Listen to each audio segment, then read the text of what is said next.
That was a little too rough on the throat for some reason. And welcome back to Star Trek Prodigy Season 2. Just Season 2. That's weird. Today, it took some doing. It took some effort. But finally, we are going past Episode 5. Yes, today, we're going to start what I believe is the second part of Prodigy, right? So to me, by the way, full spoilers. Just watch along, like, I'll talk about the whole season. I'll talk about, like, the ending. I will do spoiler things, so you should have watched this season already. That's what we're doing. Yeah, there's three parts to Prodigy, in my mind. Part one was last week, which is the weakest part, by far. Where, basically, you just have to set up the story. That's all part 5 is doing. Part 1 is doing. Is setting up the story. You gotta create the paradox. You've gotta get the kids together and headed out on the adventure. That's part 1. Part 2 is what we're about to start. It's episodes 6 to 10. We're actually gonna finish it too. Part 2 is you gotta get the kids to Wesley. And Zorro's gotta lose his body. Those are the two things that have to happen so that part 3, the actual kind of story and the meat, can happen. And part 3 is the really good part to me. Part 2 is getting there. Part 2 is interesting, though, because as I've said before, literally every episode in this season contributes directly to the story. Every single one. But on your first watch through, you probably don't realize that. Because episodes 6, 7, and 8 feel episodic. They feel like we've still got the structure of the kids are going somewhere, which is technically contributing to the story, but we're having random adventures that don't really mean, like, we're having little bottle episode adventures. And that was disappointing the first time, especially after we'd taken, like, Gwen out of Solon, which I was really invested in. It was disappointing, but now, knowing that these contribute to the actual narrative and, like, knowing where they go and everything that's happening, I might have different thoughts to say. I might have different things to say. And of course, the moment Wesley comes in, it's amazing. Every episode is amazing the moment Wesley comes in. Like, it's I don't know why. Like once they are allowed to start their story proper, it's fantastic, and I'm on board with everyone who's saying it's amazing. Yeah. So if you don't know what we're doing today, we are basically, of course, I can't just stream an episode of Star Trek, audio or video. So what we're going to be doing is I clear over here to get the transparent stuff. It's bring your own video. There's a link to Netflix in the description, as you can see on the screen. I'm going to ramble a little bit so people can get set up, but then we're going to do a 5, 4, 3, 2, 1, go countdown, and on go, we're all going to hit play, and then we'll be synced up. If the stream cuts out for some reason, I don't know, if something technical goes wrong, you don't pause, because I'll come back, and then you'll be out of sync if you paused. Yeah, that's just how these work, though. So, there was something else I was going to say, gosh, before we started. What the heck was I going to say? I don't know, the episodes probably get progressively better, like those first 3, 6, 7, and 8. I'd probably say 8's better than 7 is better than 6, and then 9 and 10 are Wesley shows up. But yeah, we'll probably be doing this just 5 episodes a batch, because 10 is a bit much, especially when, as I said before, those first 8 aren't really the best in my mind. I remember, what I learned recently? Like, just a few days ago.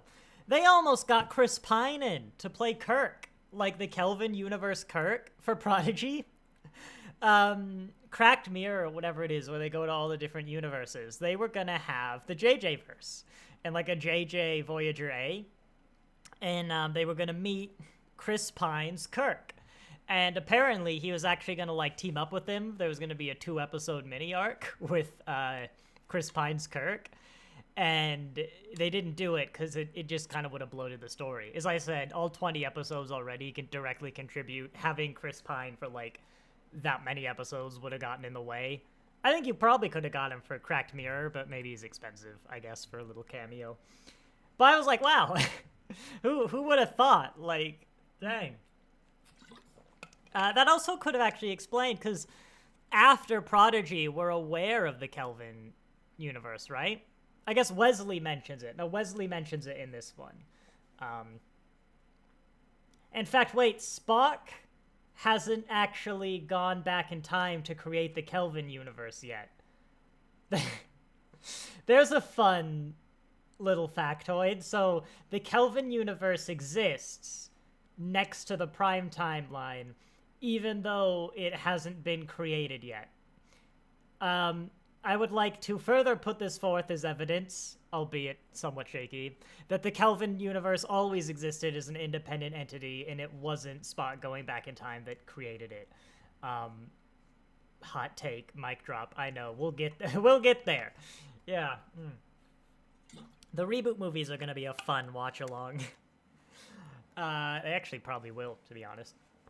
I literally haven't seen them since like Beyond came out. But anyway, I think it's time. I think it's time to get going. We got like 4 hours. 5 stories, 2, 4, 6, 8. No, an hour 20? I don't know. We probably got like 2 hours. We'll see. So as I said before, 5, 4, 3, 2, 1, go. And on go, we're all going to hit play. By the way, Netflix, if you're not watching on Netflix, we're going to start with the weird thing where, like, the ships go and there's a Star Trek logo. We're not skipping the intro, so don't do that. If you're one of those freaks who habitually skips the intro, don't click that button. Just because later on, when, like, it's not on Netflix or people have, like, DVDs or something, you can't sync that. So we're just going to start at the beginning, because the DVDs have the little, like, Star Trek intro thing. All right, countdown time. 5, 4, 3, 2, 1, go. Oh, and of course, because it's Netflix, it shows the time remaining here in the bottom right, not the time that we're into it, which is annoying, but you can still see the time bar, and it's really only a problem for people who are joining today. Like, in the video, it's not a problem. I should put on the screen, like, what the total time is so you could do the math, but that would have required a lot more pre-planning.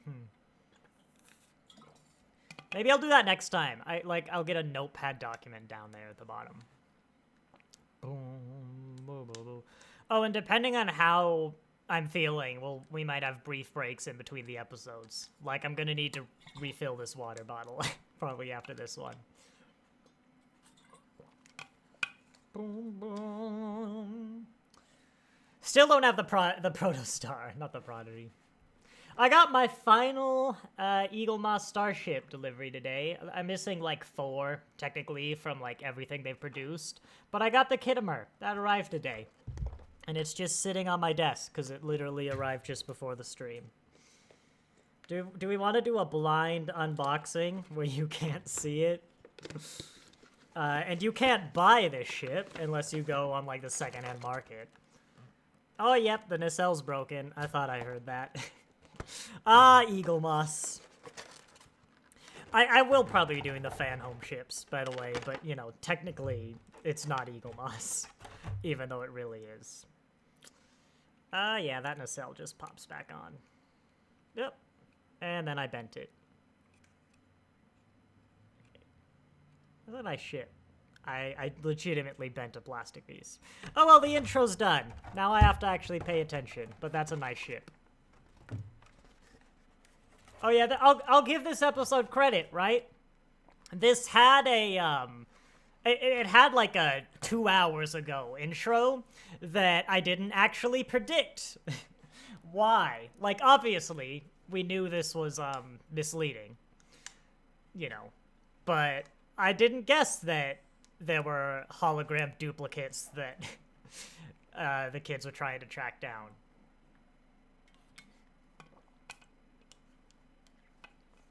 This episode's good on its own. I guess my only problem with it was that it's the problem I've said before, some of the earlier ones. they really feel they have to get the kids out there on their own. And like, I don't know. I would have rather we had Starfleet involved properly, or like, as I said, someone already clearly wants the kids around. Like, they don't know it's Wesley, but they know someone is communicating with the kids trying to fix the problem, so Janeway has reason to believe the kids are integral. I guess you'd have to explain why only the kids go. Like, you already have Janeway when they meet Wesley, and then they get separated. But I guess you'd have to have Janeway for all the other episodes then. Bring the Doctor and have him break his emitter. Like, that would work. That's how I'd do it, yeah. But then you can't have Doctor on Voyager. Oh well, we'll think about that. We'll see if we can workshop this a bit.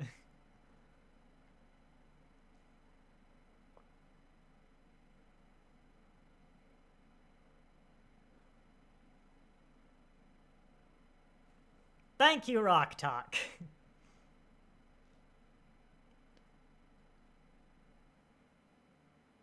No, but Janeway might take Voyager to go do it. Like, I guess that's the problem. Voyager has a slipstream drive. It can get there.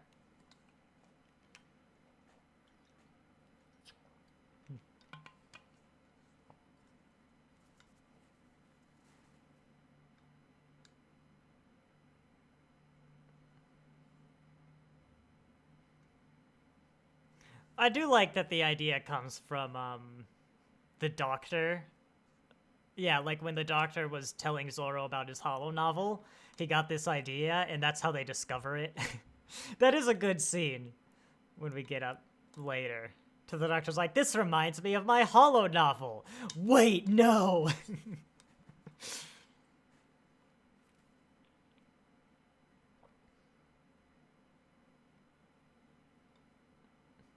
It does weird me out, though, that, apparently it's so easy to create a holographic duplicate of someone that, like, these kids can do it, none of whom you would imagine actually have, like, particular holographic skills.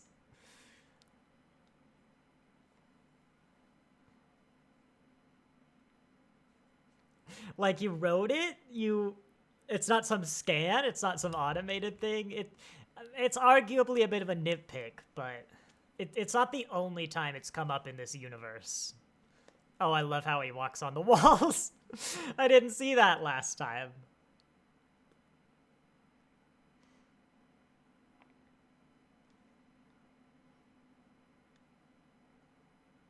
It's not a secret anymore. I do find that hilarious. I guess you did launch it. Everyone saw it.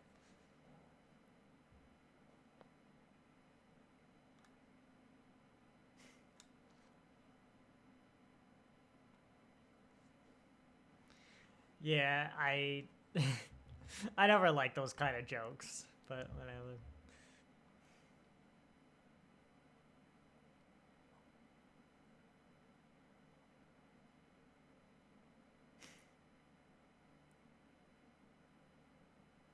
That's God, I always forget that's what their tricorders look like.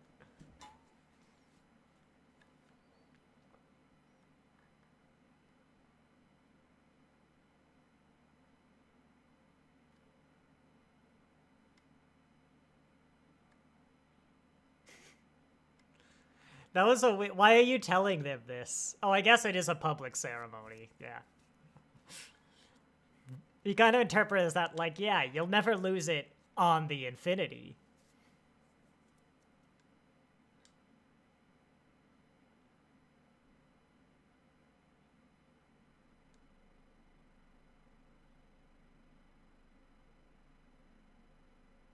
I do want to know what the other two are. Like the Treaty of Alderaan, but... Actually, I wonder if that's why they're still illegal in Picard. If we have more than one treaty. Like a treaty with the Romulans than two other people. Maybe the treaty of here's a cloaking device so you can put it in the Defiant, and I don't know, something else.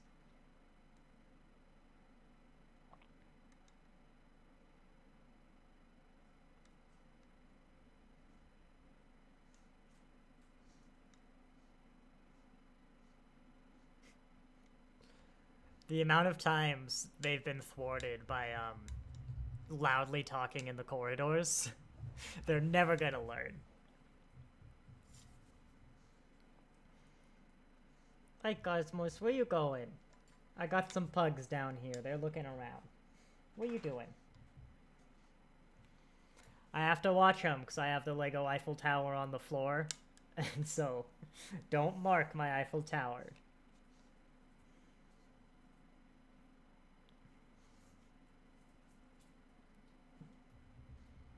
Come here, pups. Come here. There's our good Cosmos.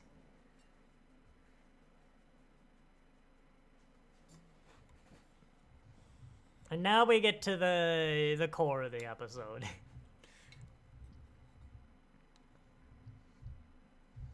I will say, even if some of the episodes aren't my favorites, it is, like, amazingly paced.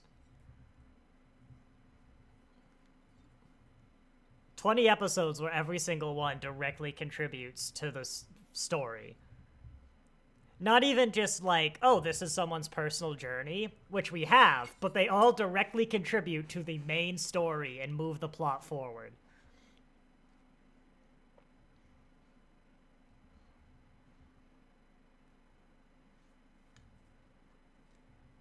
Where you going, Cosmos?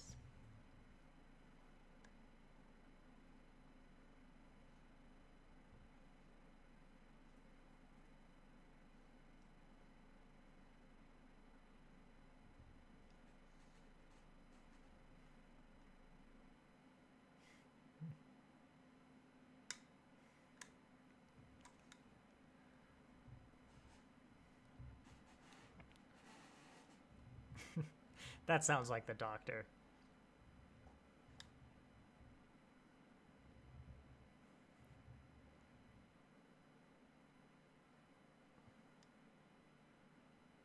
I like the Murphs just playing with each other.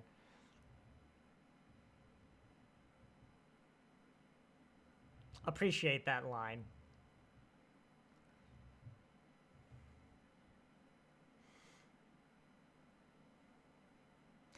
It is weird though, because like that, the whole reason is their AI is still calibrating, right? So they can't turn them off. But like, they never establish that that's still the case at any other point in the episode. When they catch the holograms, they say, okay, we can turn them off now. But I watched this whole episode's doing, why can't you turn them off now? Like that, just turn off the holograms.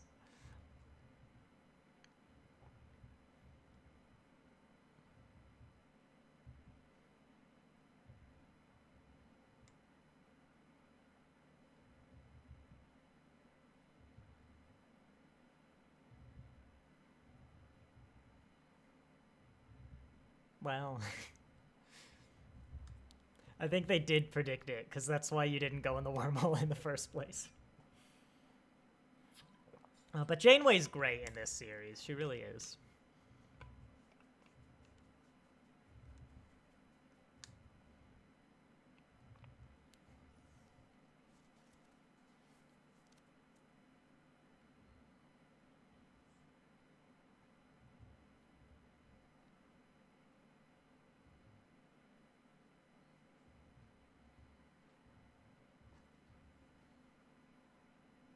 I guess that's the reason they can't talk to Janeway.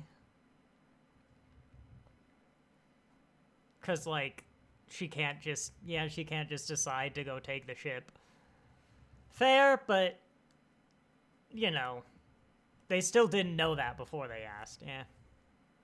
I'm glad we have the line. I'll say that.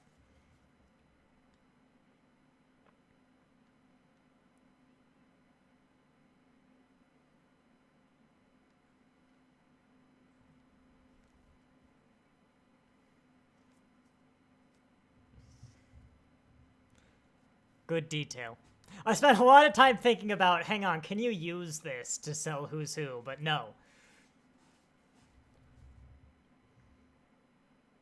Actually, no, the thing is you can, because hologram Zorro can tell if he is a hologram, because he can't read anyone else's mind. Likewise, real Zorro can know if he's a hologram. I guess technically he can't if they programmed him to think he can read other people's minds. But I don't think there's any way you can sort that. Well, no, because if you're hologram Zoro, you can identify everyone who's a hologram, because you can't read the real people's minds. The only problem is everyone else would have to trust hologram Zero. But yeah, no, hologram Zero can just figure this one out.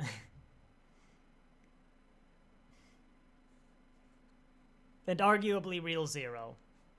But if both the Zeros say the same thing, then you don't have to trust one. You know you're trusting the real Zoro, regardless of which one it is. I'm sorry, Dal, I fixed your problem. Because, like, the resolution is they all want to know who's who, because they all want the mission to succeed.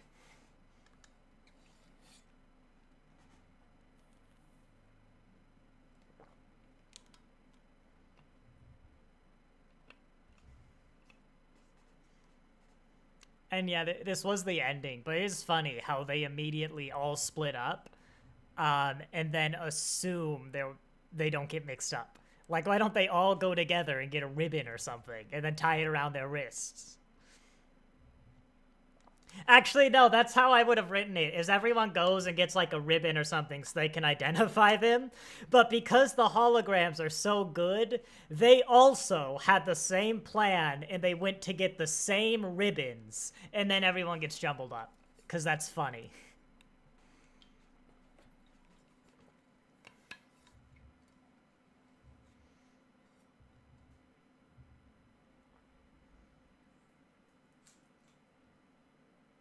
Oh yeah, this is another big complaint I have of this episode. Apparently, you can fire a phaser on Voyager, and nobody is any the wiser. No alarms, no security, no nothing.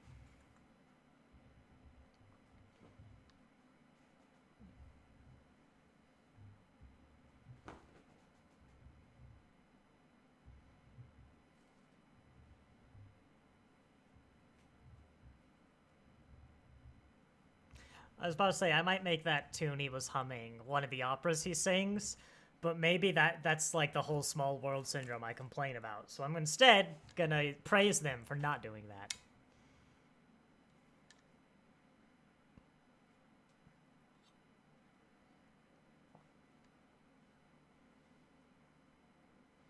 In Season 3, you could potentially do an interesting romance story between Zoro and Maj'el, because we don't really do it here.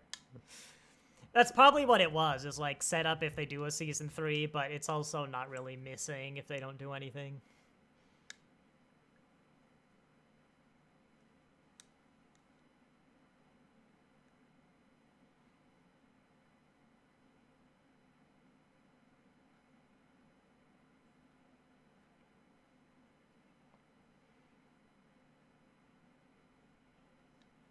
This raises an interesting question, though. Could you just find, like, the best engineer, make hologram duplicates of them, and then the ship can repair itself? You get into some really weird territory with how they do holograms.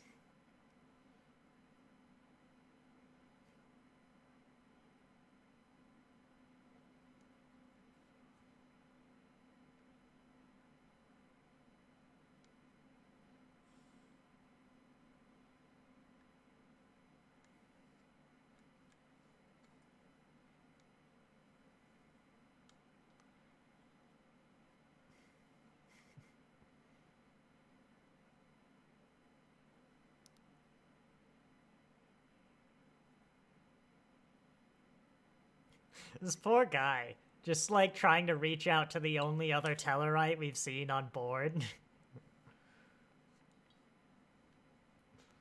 And look, here's the whale again. She's not gonna report any of this. Hey, there's 2 Rok-Tahks. One of them's a hologram. They're trying to steal the Infinity. That's above my pay grade. Worst Starfleet officer in history, that whale.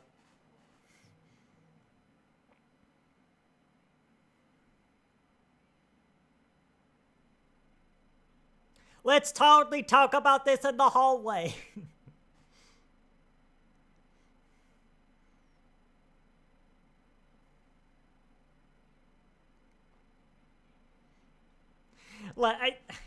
It is in the resolution of the episode, but why do they all just assume they know who's who? Oh, what's on Del's leg, actually? There was something on his leg. Not his phaser. Like, on the front of his leg. Is it his phaser? I think it might just be his phaser.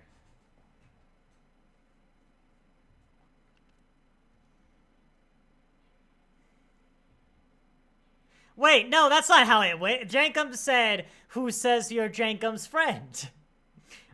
Alternate timeline confirmed.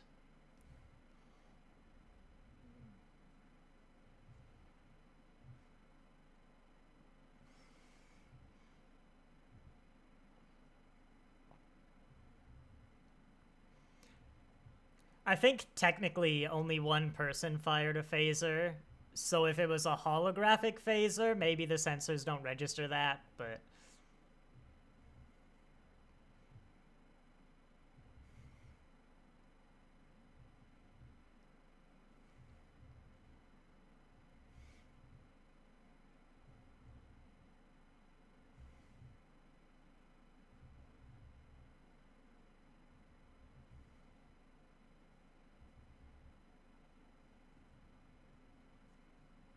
Not really, but...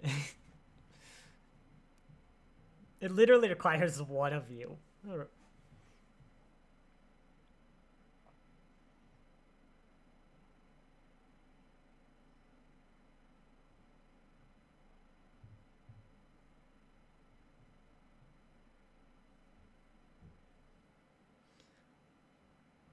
let's remember as well, they have no memory of the mission to the Infinity.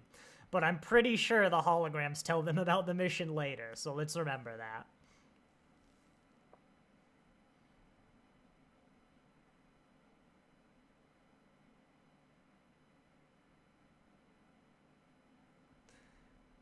God. It's a good thing that wasn't like a second or two earlier, or like it wasn't giving the birth.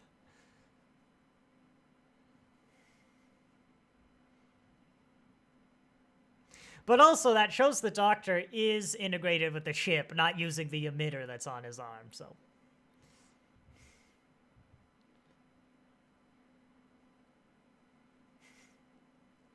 It is a good thing Jankum's not much of a philosopher, though, because he should have had this crisis both before and after the event.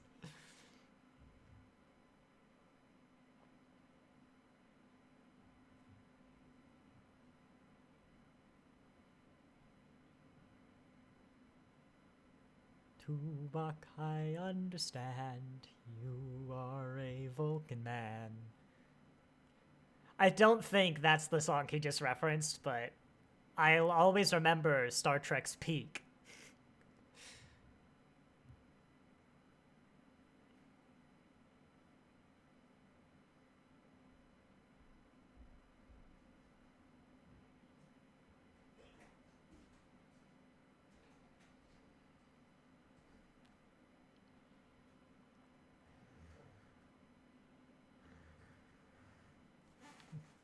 Oh, here's another funny bit. So it's just kind of like a death by 1,000 cuts, again, with me in this episode. And again, some people will probably try and say, oh, it's a kid's show. But I think that's a, like, bogus excuse. But anyway, the writers also think that's a bogus excuse. So, you know, I'm judging the writers on their own standards.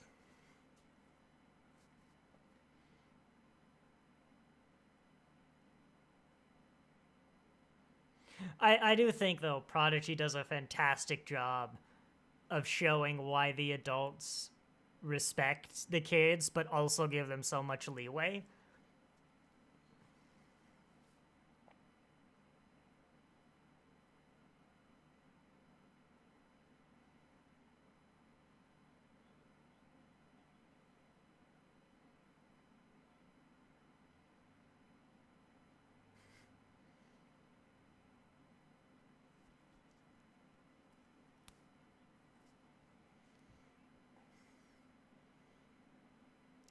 I really don't like the Infinity. Is it supposed to be cloaks? I actually want the fan home model of it now so I can read what it's supposed to be and like what the design philosophy was. And it really bothered me too. Apparently that was out of... That... Are they gonna say it? No, but like, am I spoken over it? There's a line that was out of censor range. That! The sun's like 2 miles away.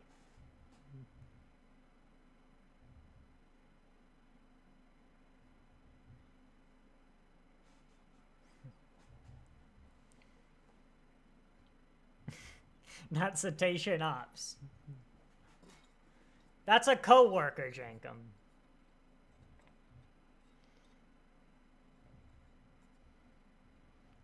Zero's voice actor sounds unrecognizable not doing Zero's voice. Yeah, as I said, I mean, it works as a story. I do have some problems with it. And the thing about the complaint of, you know, there's an easy out here by just having both Zoros try and read people's minds and then figure out who's who. But, that's not necessarily a plot hole. Those are always like, well, maybe they just didn't think about it. I mean, as I said, I don't think I thought about it my first watch through, or I missed that logical out. I missed that you could get both Zeros to agree. But it does still mean your story is reliant on a character not thinking of a solution, which isn't great. But yeah, I mean, it tells the story they want. I just have some problems with that as a story. But now we can, I can accept when I'm watching the show that's like, okay, I'm not necessarily in love with how they got the kids onto the Infinity, but I can accept that they are now on the Infinity, and I watch the other episodes independently of that. Speaking of which, coming up, we have got the best named Star Trek episode in the history of the franchise, The Fast and the Curious. I think I mentioned before, on Memory Alpha, I pre-made all the episode thumbnails. This episode was called The Race, which I assume is either the working title or the French title translated into English. And I am very sorry for those poor French people who don't get the Fast and the Curious joke. 10 out of 10. Unlike the episode. I said, I promise, right? If you think this is the best series ever and I'm super negative, wait till Will Wheaton shows up. No, I mean, this is good. I mean, I remember my main complaint, I was just disappointed that we seemed to be doing episodic stuff. When there was this big story we had set up and we kind of left. And like, at this point, I don't know a lot about the paradox. So, you know, they've created a paradox that will massively impact everything, but no one seems to have a sense of urgency, but also nothing actually really seems to be being affected by the paradox at this point. And we get a little more detail as to why, and we get, you know, that it's a slower process. We just don't have that information yet, and so I was worried at the direction they were taking the show, the season rather. But now I don't have to worry about that, so I will probably enjoy these episodes better. I just remember having one big complaint, is that everyone blames this guy for, like, cheating, but I don't understand why he's cheating, and that's my complaint. But yeah, this episode really just exists to get rid of Zero's body. I guess... So, no, I'm getting ahead of myself. As I said, I will actually have to fill up my water bottle. And did I close the engine hum? Yes, I did. Some commenter actually told me this, a fan. Control-Shift-T on a computer reopens previously closed tabs in the opposite order they were closed, so the most recent first. My God, I don't know how I lived without that. So I will do, hang on, do an intermission of a few minutes. I will get the engine hum back on. Nope, not TOS. And I will see you for episode 7 in a little bit. And I really hope this engine hum doesn't go to an ad break while I'm gone.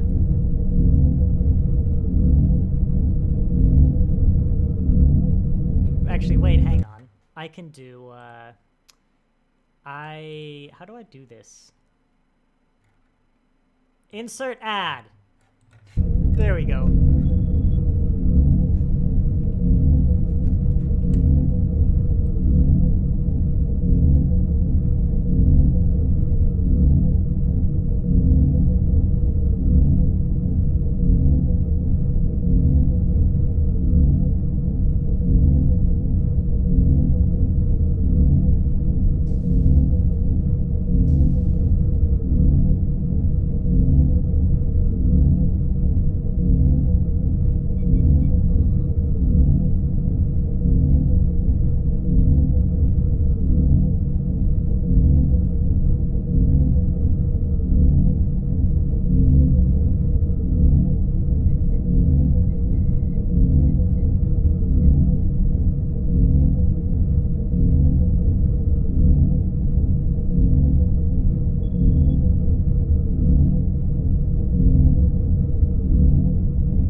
That was probably a very sudden cutting of the engines. Full stop, and hey, look at that. I closed the engine hum again. No, I'll probably be needing that.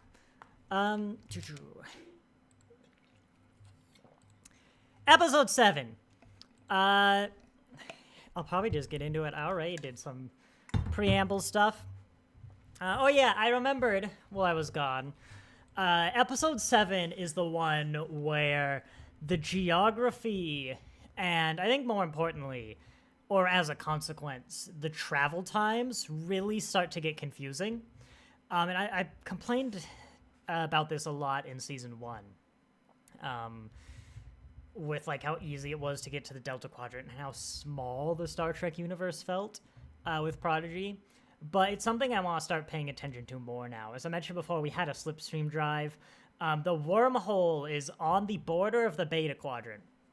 And I know a lot of people, the Alpha and Beta Quadrant, sorry. I know a lot of people like to say Earth is also on the border of the Alpha and Beta Quadrant. But if you go by the TV show, it's very close. But I should have looked this up again. It's actually about 50 to 90 light years away. Star Trek Earth,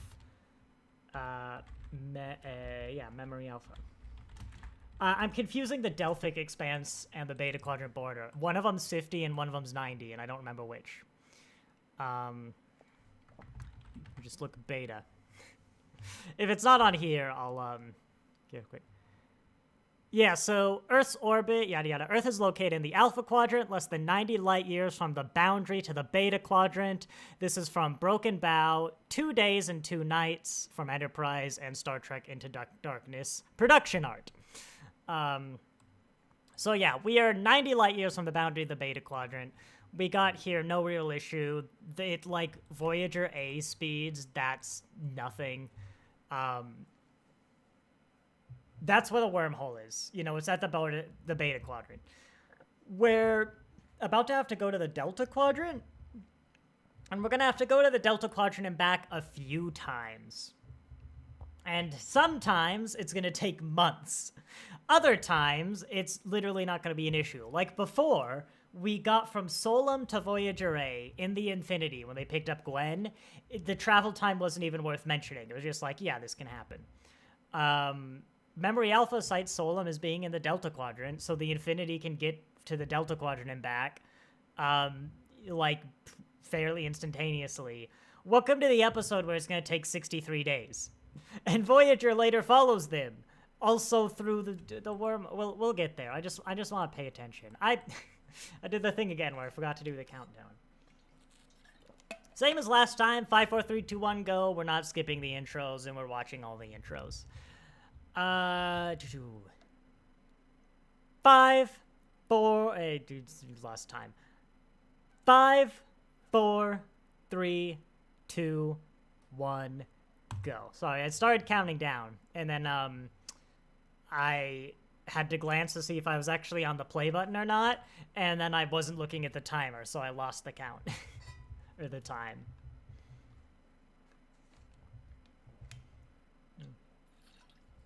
That logo annoys me way more than it should. It's just that it's on all the DVDs, so like when I do the backups, every episode has the exact same preview images, and not only is it so boring, but it's not useful to actually find an episode.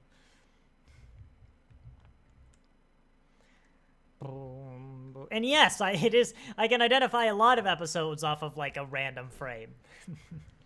Do do do do do. Oh, Cosmos, you coming down? What are you coming down for? You're so excited. Oh, don't pull that. The pug is sabotaging the stream. I have awful cable management. There you go. Let's look at the Kittimer some more, I guess.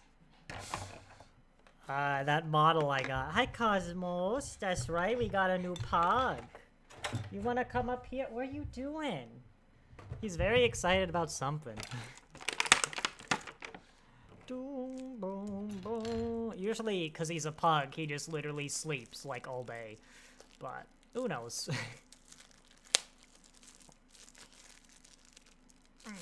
There we go. 3879AA for my Kittimer. I have a spot on a shelf for you.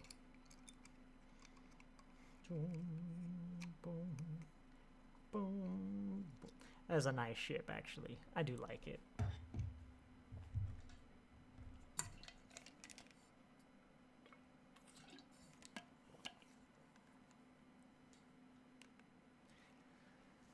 I really don't like the Infinity.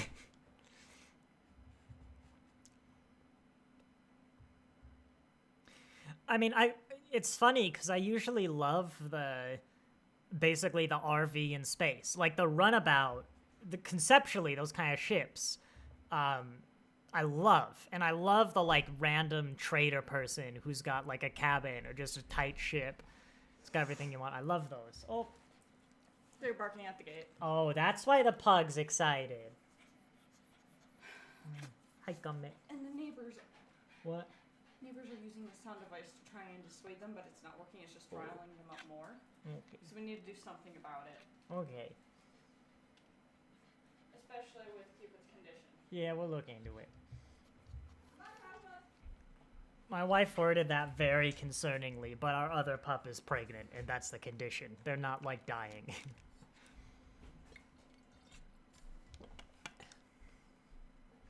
Did I miss the joke about the toilet yet?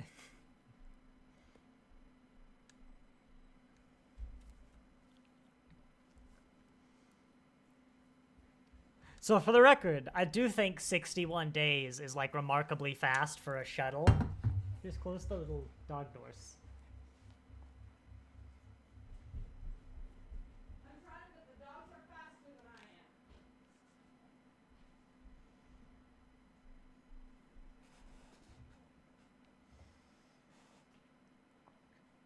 So another interesting fact is that in the Star Trek universe, the Starfleet currently believes that the Borg are gone.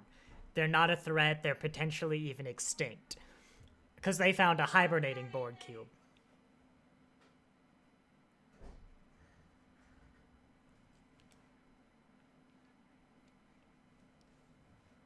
So it's, I mean, it makes sense that they'd be like, hey, just use their transwarp corridor. But,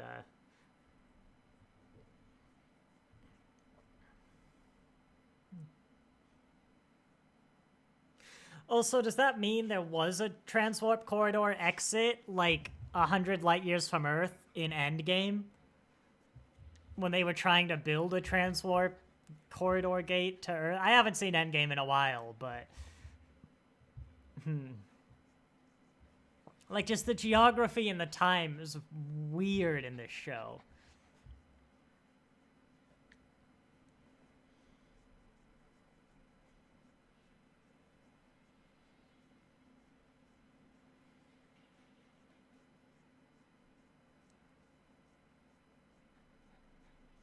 Oh, I got it. Good boy. Bonk. Apparently you can just go out of those things. This looks like one of the planet's art pieces from Factorio, like their DLC. But there's just like 3 and 4 super artistic, gorgeous shots in a row. And actually, I'll give Prodigy credit. They really play with colors in ways where the shots don't really look real. But the actual landscape and plants and architecture, they do seem to restrain themselves and be like, let's just not make floating islands, because that's weird. Like, this is still a real planet. It's like, it's extreme geography, but it's like, yeah, that looks fine. That looks real. You could actually have that happen. Good boy. Oh, yes. Oh.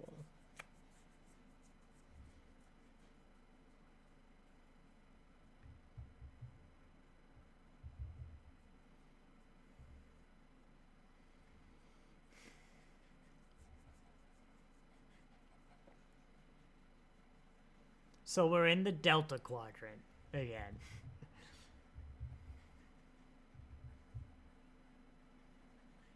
By the way, explicit confirmation that the only reason these kids are on Tars Lamor is because they were all sold by the Kazon to the Diviner, who still has to exist when we close the loop. Yes, we did get a weird, like, ooh? He's good. He's a good boy. He's a good boy. You gotta stay down here.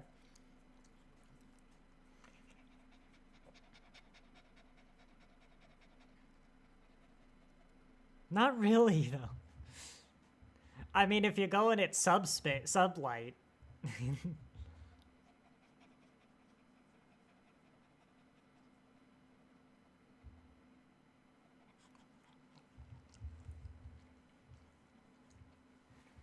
Go on.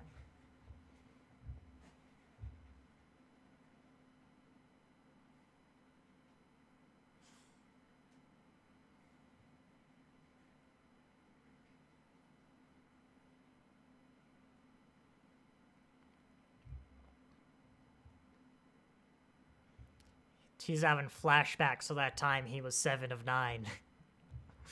Like, no, trust me, Dell, you don't want that.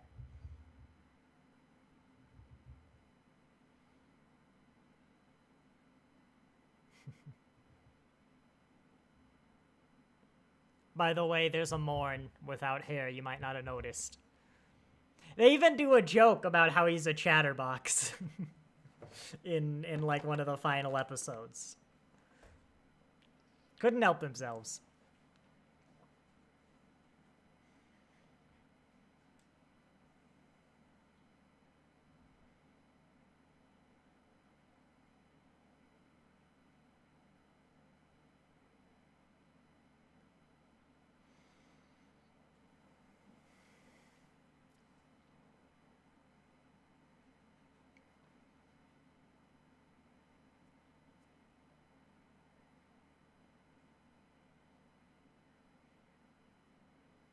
Which apparently we use in the Delta Quadrant.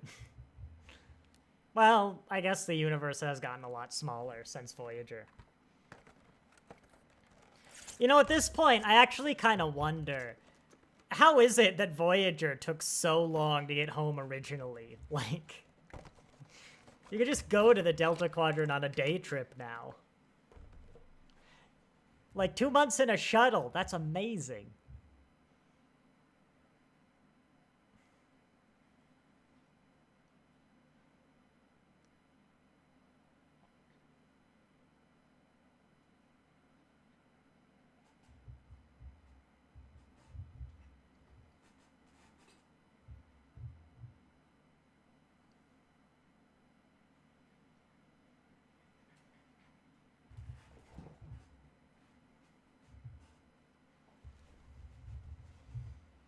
Have we established that?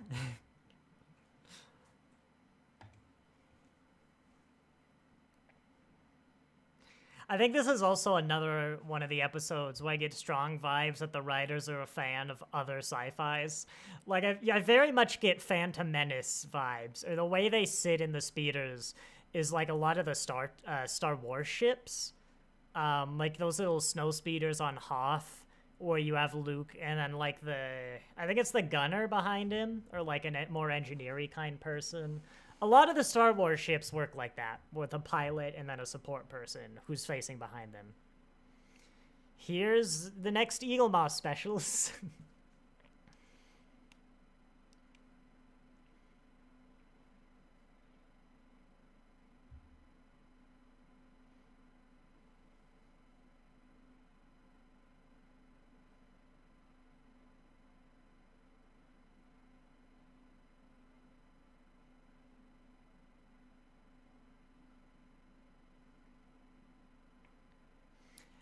Now, I don't know about you, but personally, I assumed that everyone else in these ships was a robot. Like, I don't know why, but I didn't even assume there was a pilot inside. Like, I thought it was just a drone ship. Because, like, otherwise the pilots would have to always be in the ship all the time, sealed in, that were just lowered down. And the guy mentions he doesn't have any other racers except for his main guy. So it would stand to reason that every other ship is autonomous. And he wants new pilots because his autonomous ships can only get so good.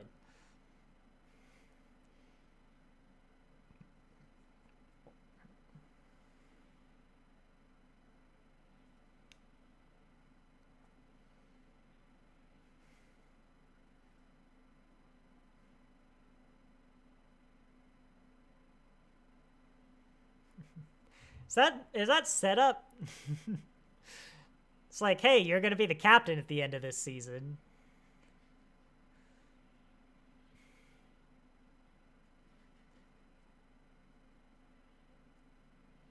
I guess, what path is Gwen on in the academy? She's kind of just doing her own thing with Solus, because there isn't an ambassadorial path.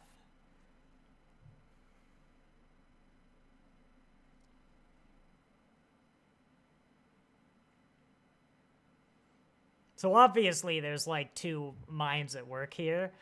But there is still interesting, like, knowing exactly what the other two minds are, or knowing what the two minds are. You know, seeing each voice and knowing fully its motivations, understanding, and how it got here. So this is better on improvement. Well, yeah, no, there! He's sabotaging the race! How? Look, he just took out one of his drones! Like, it's just obstacles for the race that everyone is facing equally. I don't understand how this guy is cheating. We never set up any rules that say this isn't allowed, or even describe the course in any way.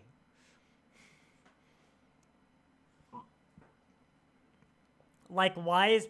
If he was just targeting the kid, sure.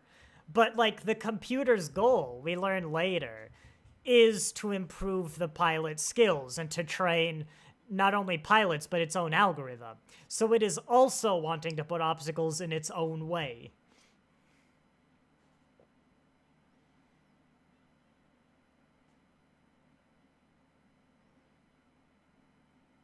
And now knowing where they're going with, like, Gwen becoming the captain and not Del, I am noticing more setup in the second part for that.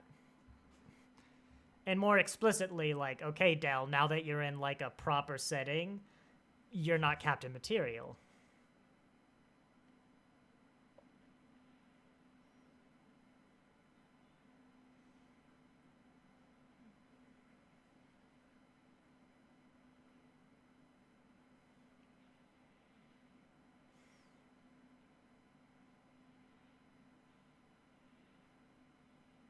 I also wonder, like, this racetrack isn't really resettable, is it?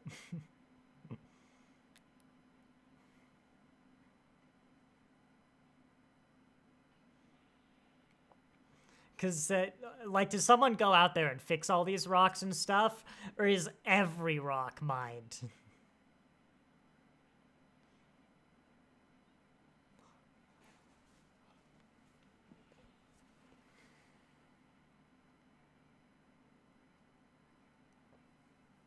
Now this is pog racing.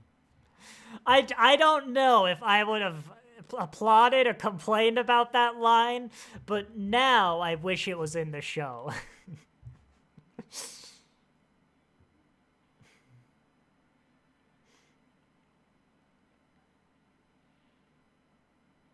Like, also, the actual people ships have open doors, but the robot ships don't, which further implies that they don't actually have a pilot. I didn't even think it was a reveal. I was just like, yeah, those are drone ships.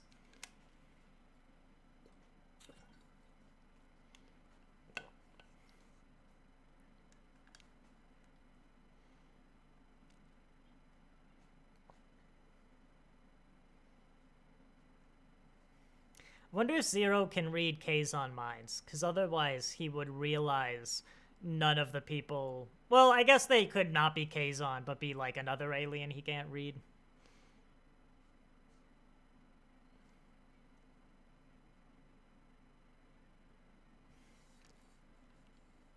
It's just got, like, when I play Mario Kart, the other racers are computers, but, like, that's not cheating. And, like, they get so offended. But, like, he didn't even say his Star Racer was biological. Like, they know multiple artificial beings.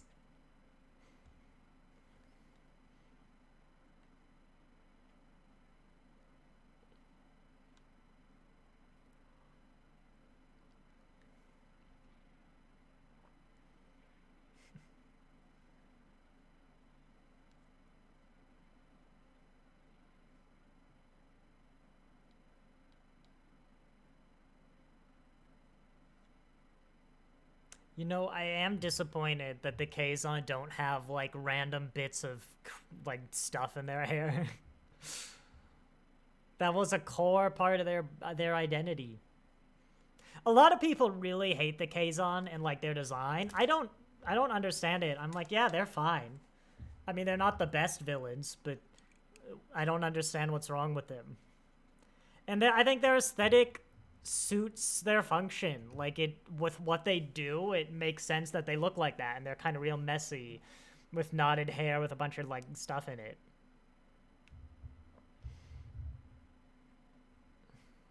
And that would, like, integrate itself with their culture.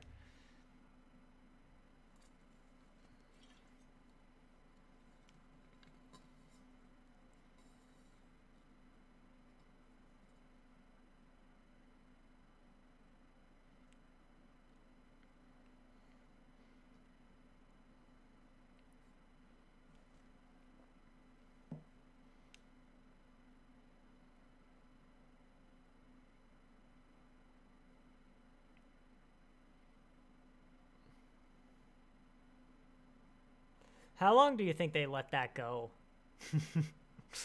You know, 87% of our pilots have been murdered. Should we try changing the machine? No, it's good now.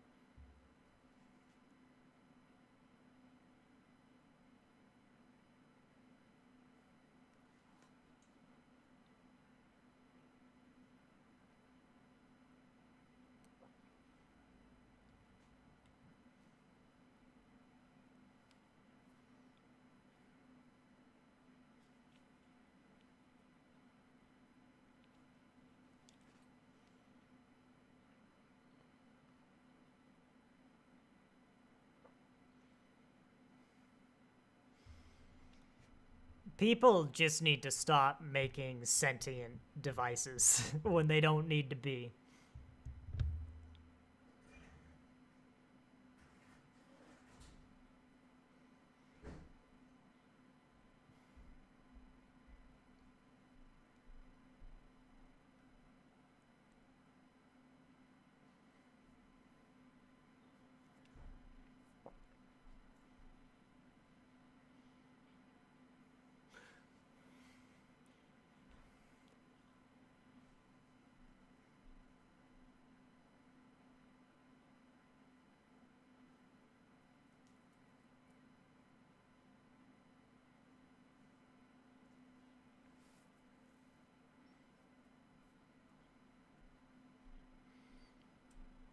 Like, man, you feature creep people. This is a racing robot. It's just supposed to race around.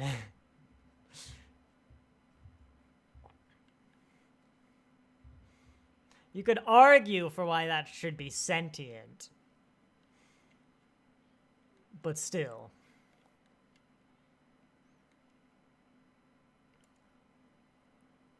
It's a great voice, though.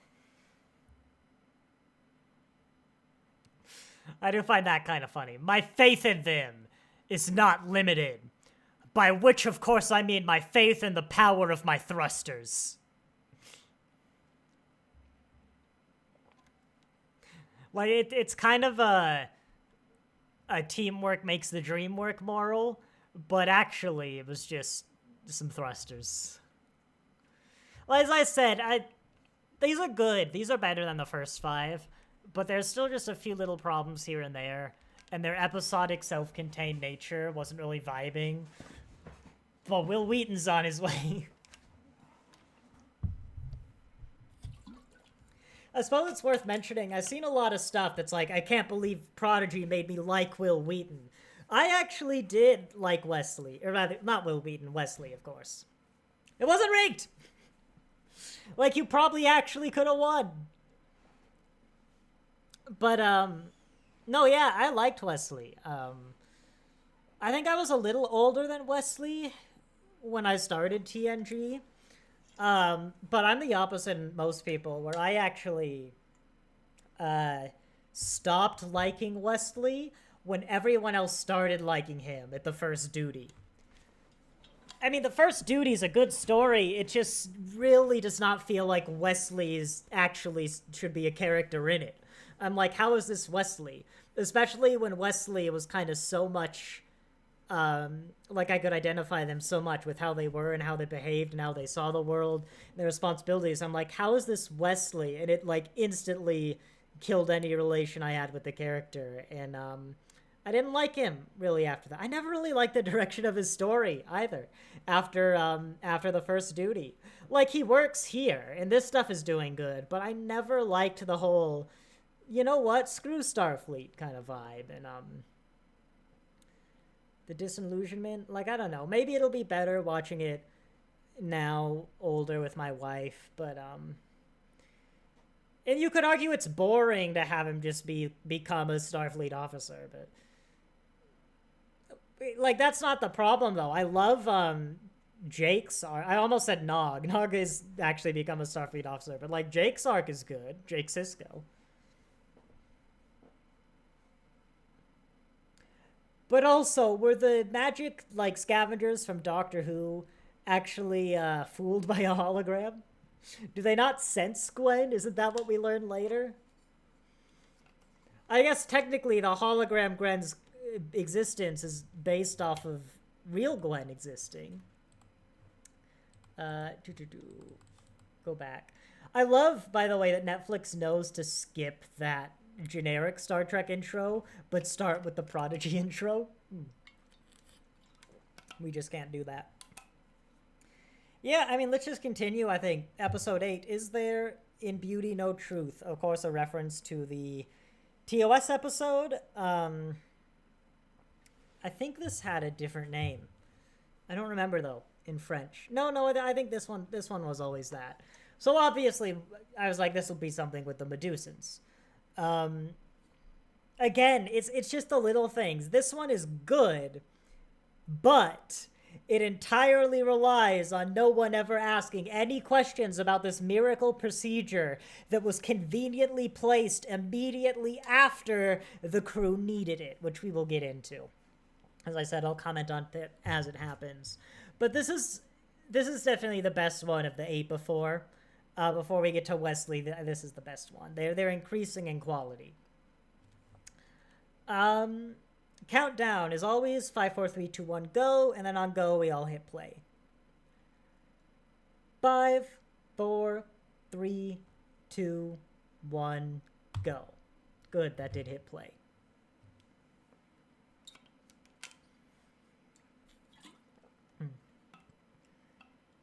It is an interesting direction to kind of take Zorro. as I recall, I don't feel like they really did much with giving Zoro a body. It does kind of feel like, as much as this contributes to the story, later on they need someone who can be aged to death and it doesn't matter. So they need Zoro to have a body. And so this episode exists to give Zoro the body. But I do feel like they didn't really do anything in between there. I would have liked more. Like, you know when Data gets the emotion chip in the movies? Like, he has, like, a lot of crises. And it comes up more than just, like, when it affects the A-plot. He has, like, a serious crisis about it. And then it comes up in some of the other movies. Like, they do give him the excuses to turn it off. But he's like, hey, this is new to me with emotions. Like, the Borg are invading. I'm kind of terrified of this. And I feel Zoro just could have had more instances of, hey, I'm suddenly corporeal. Explore that, experience that.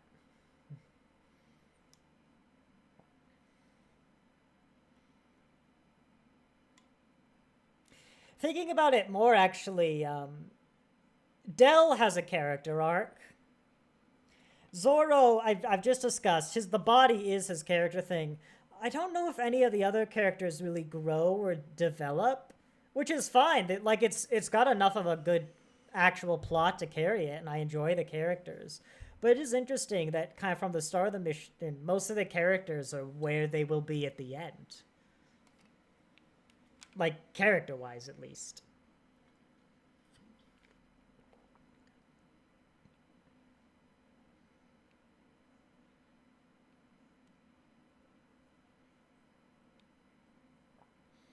God, I really wish they would cover that glass.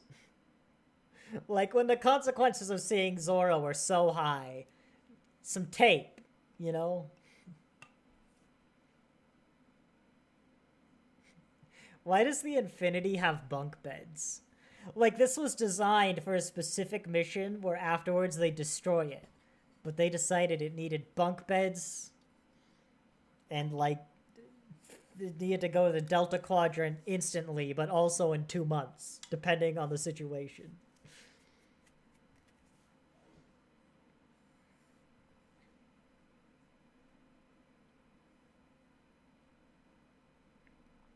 Like, yeah, it is a little contrived that this colony, which as far as we know is unique in the universe, is right there immediately after they need it.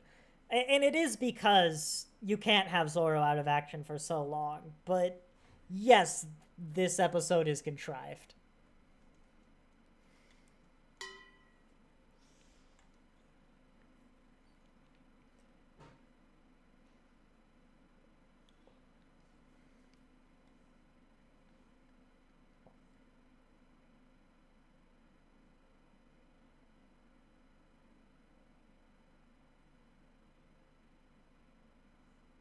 I mean, it literally can't wait, but, you know, you don't know that yet.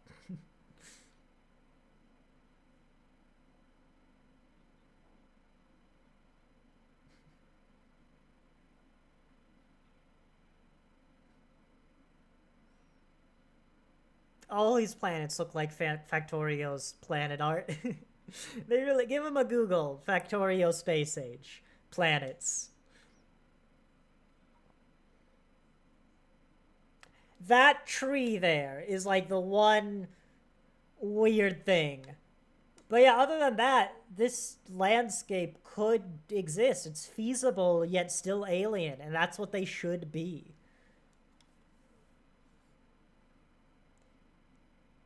Especially when, like, the live action series don't have the random floating islands and stuff.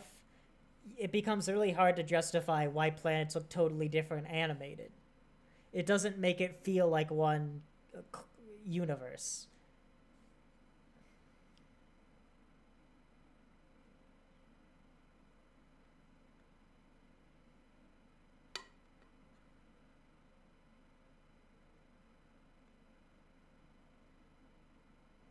So it's unique.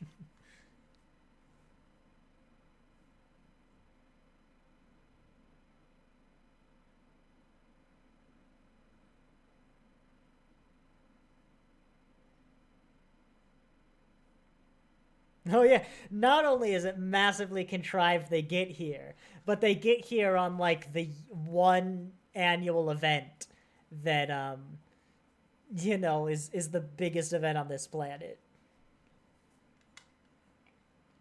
I changed my mind. The contrivance is my biggest complaint. But no, otherwise, other than the contrived setup, I think it's a good episode.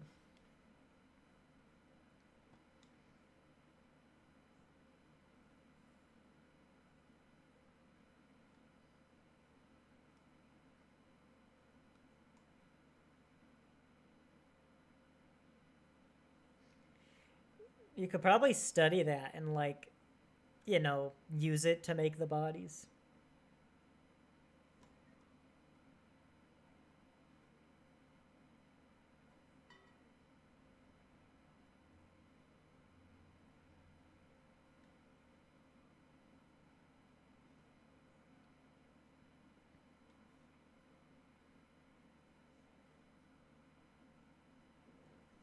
Natural question. Now, you've just learned that these bodies can exist because the rings around this planet give them sustenance. Now, the obvious question being, is this, well, a lot of things. First, is this permanent? Is a big important question. Secondly, can I leave? Like, am I stuck here as an obvious planet? Are there any side effects? Can I leave instantly? Because we are under a serious time pressure. Like, no questions though. None at all. How long will this take? None. Just let's do this. And then everyone else goes along until he's in there, until someone points out, hey, you didn't tell him everything. Like, there are downsides. Yeah. And God, it just bothers me so much. Now, true, this is reversible. It's not like he's gonna be stuck here forever. He's stuck here if he wants the body, yes. That, they're not like... that does help, but still. I feel like you should have brought this up.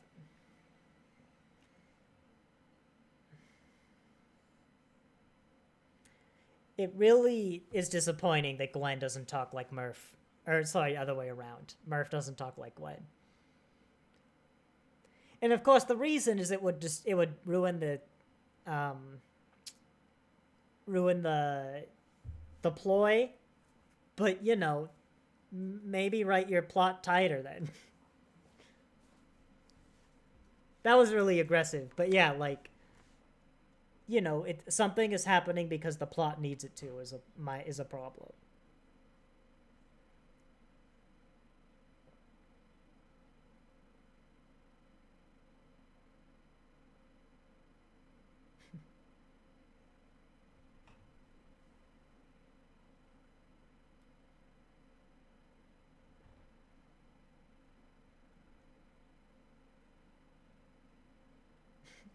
I love that that's how they figure it out. I adore it. That, especially the icing on the cake, that one of the doctors or one of the holograms brings it up.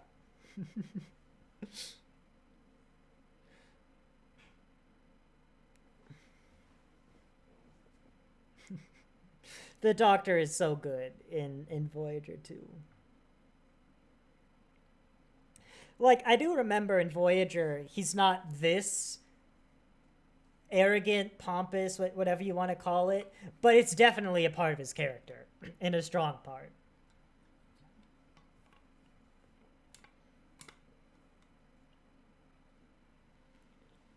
Oh yeah, that's the other thing, is the Infinity had a warp trail and they just didn't notice it. It was like, eh. Oh, but they were out of sensor range. Yeah, but they weren't. We've seen people scam suns from farther away.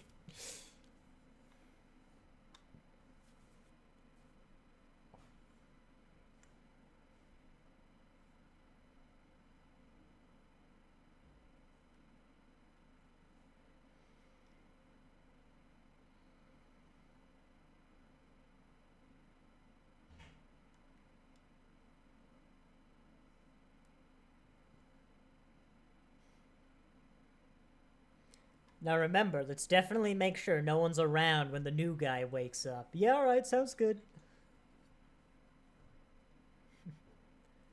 It's a beautiful planet, though. And I love the line. It's like, hey, tongues exist.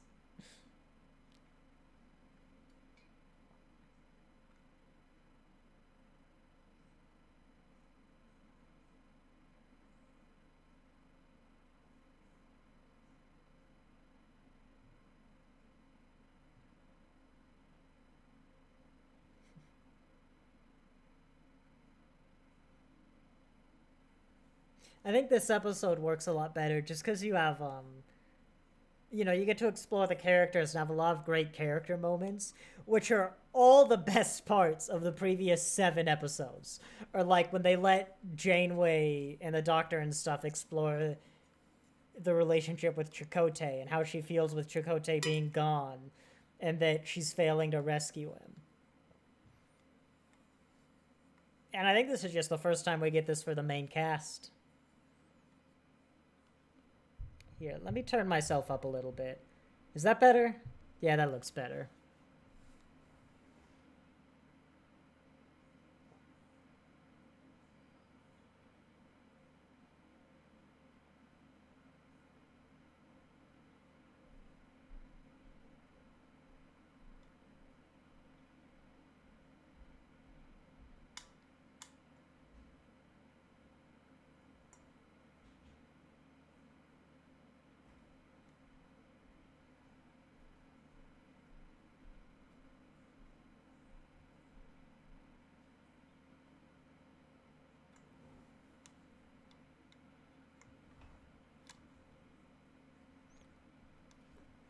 Time for maybe the Doctor should have brought up that time he was 7 a little more explicitly. It's like, hey, don't gorge yourself.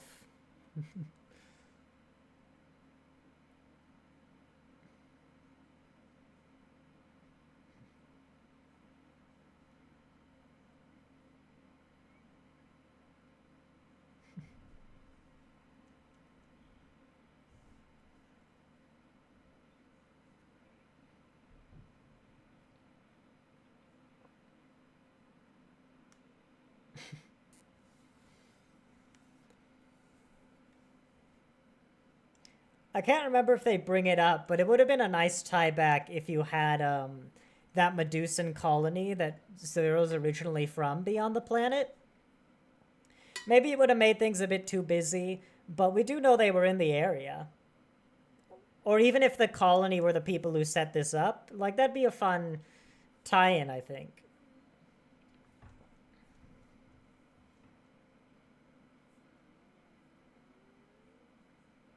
I'm noticing in this episode as well that Zoro's always referred to with they, them pronouns, which I don't think I'd noticed before. They've done it a few times now, to where it's not just like the sentence, it's a consistent thing.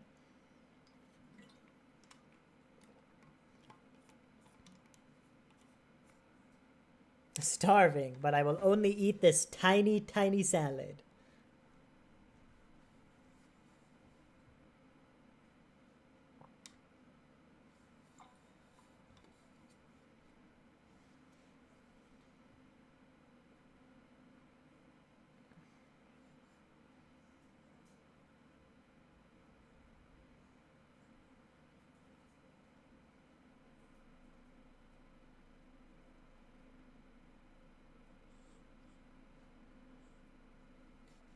Now listen, Del. It doesn't matter. It tastes good. It's food.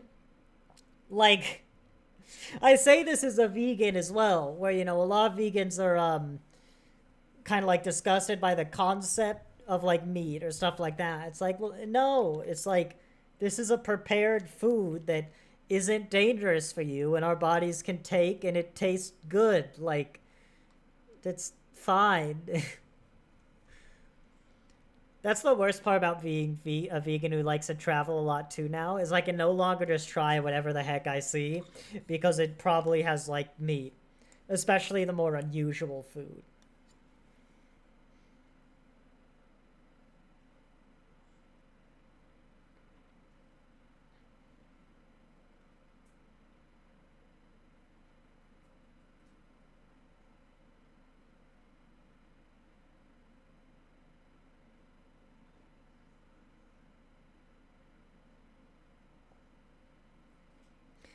It's another interesting, like, Zoro does deserve to know, but I guess there technically isn't...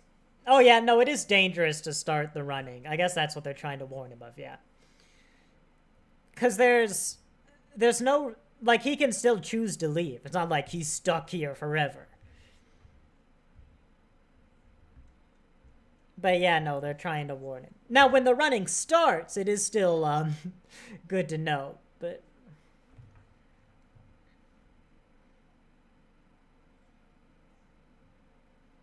I guess this is just a lesson in always ask questions.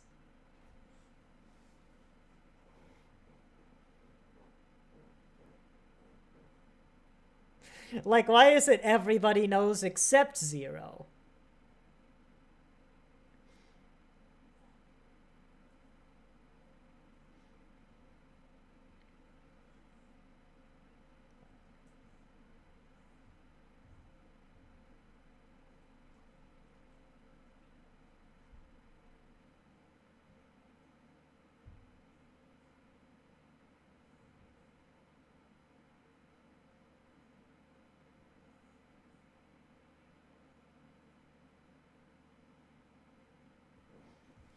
What happened to their comm badges? I mean, Zoro's... Actually, I guess Zoro's got destroyed because it wasn't on his metal body either, was it? So fair enough, actually.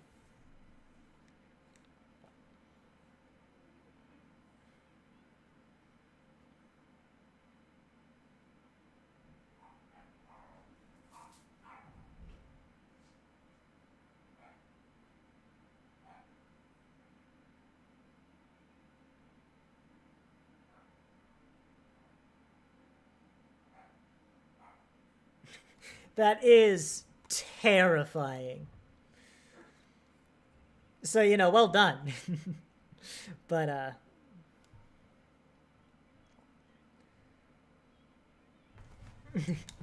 you know, they don't talk about the final sensation of the speech, or the feast, which is, after the running, which you've just done an intense run with heightened emotion after gorging yourself senseless. So you get to experience the negative emotions, you know?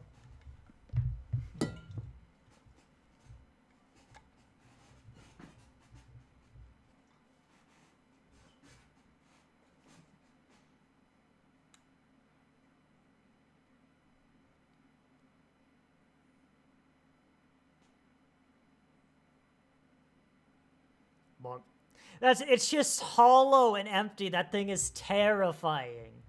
This is why I don't go in the ocean. This thing. God, look at that. It's just, I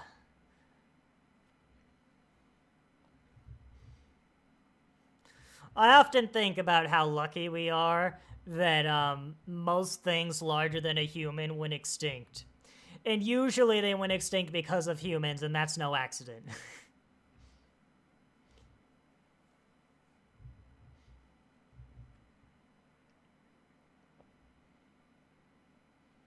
And then they suffocated and froze.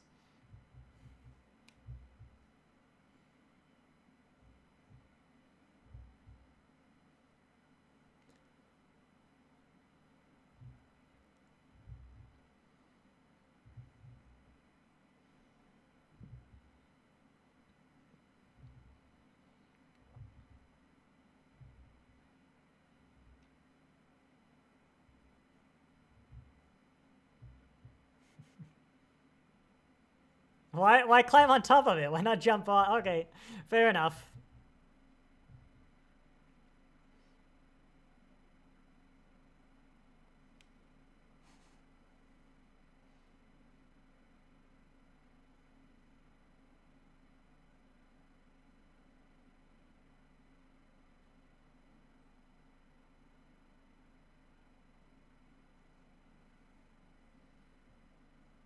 It'd put a real downer if, like, somebody died. Just in the corner, there was a small group mourning.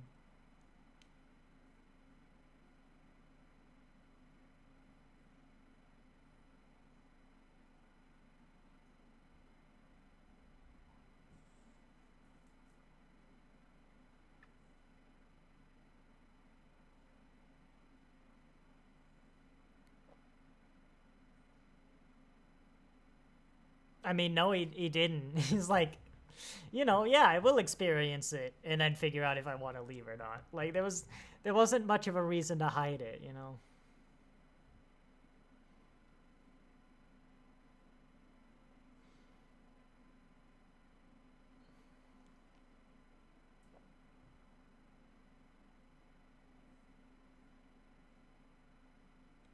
Wait, did he say my body will age and my senses will dull?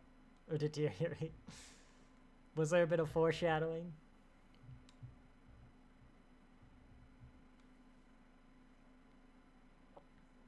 His body lasts a long time, too. Like, with how fast Starfleet gets around, you think they could just pop by every now and then? Or, like, put him on a ship that goes to the Delta Quadrant?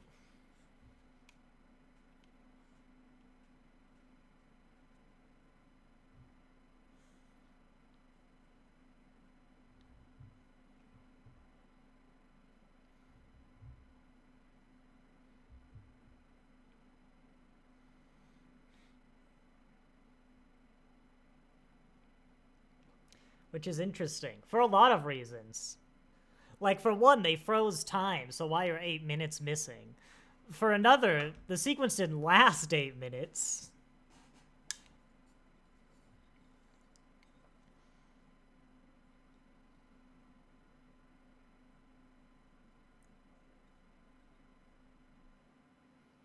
They'll wake up with no plan of the infinity.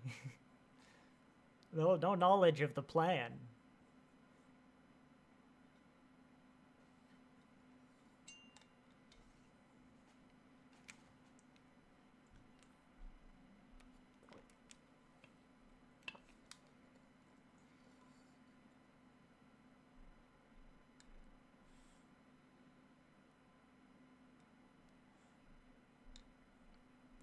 I guess...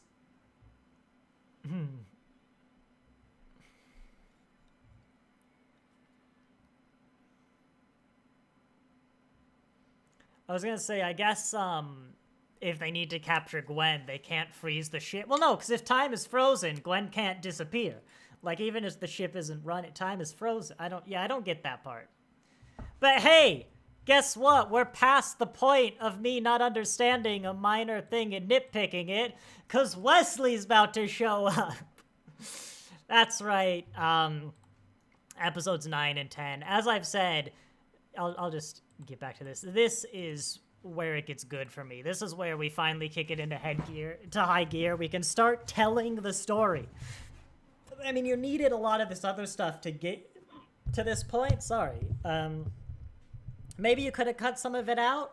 Like, for example, that dumb Murph episode. I don't think we needed. I don't know. Like, you might have been able to... As I said, it's very well paced. You just have to change the story a significant amount. But this is where it gets good. This is where we get Chakotay, and we get to start dealing with him and his character. We start getting answers. We start getting into the time conflict, and we're not just like ignoring and being like, yeah, that has consequences, I guess. Was it 11? 11 and 12, where they actually get Chakotay, is amazing. Will Wheaton's great. Is Wesley in this?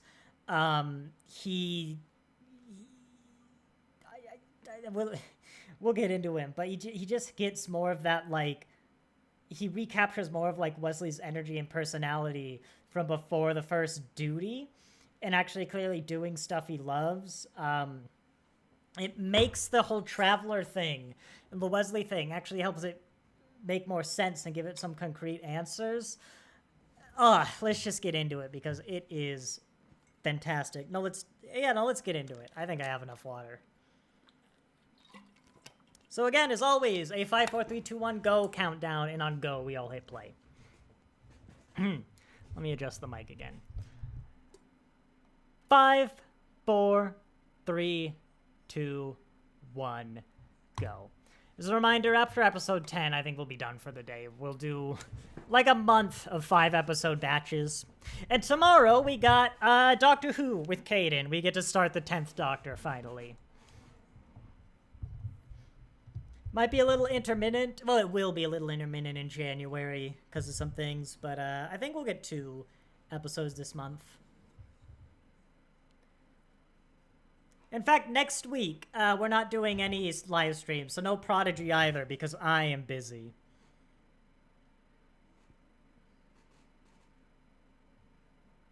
Oh, wait, hang on. I checked my phone because I got a notification about one of our doors being left open, but Jodie Whittaker returns to Doctor Who Big Finish production. 13th Doctor audio dramas with Jodie Whittaker and Yasmin Khan. Hell yeah! This is what I wanted. Is Jodie actually a good doctor? Put Jodie under good writers? Oh my god, I did not think we would be getting this for a while. I need to see this. When does this come out? The 13th Doctor Adventures. I really hope those are good and, like, she gets a proper... She gets fixed. 10? They've got 10 of them. Wow. I know this isn't the Doctor Who stream, but... July 2025. You can pre-order the download now for, like, $13. Wow, I was not expecting that this soon. I guess, wasn't she pregnant when she left? Maybe it's like an easier job to take when you're raising a baby. But I really hope they do her good. Like, get Jodie under proper writers. The 6th Doctor, I'm so excited because I'd like such a big transformation under Big Finish, but it's Star Trek time. Oh, why does Netflix... Why isn't Netflix working?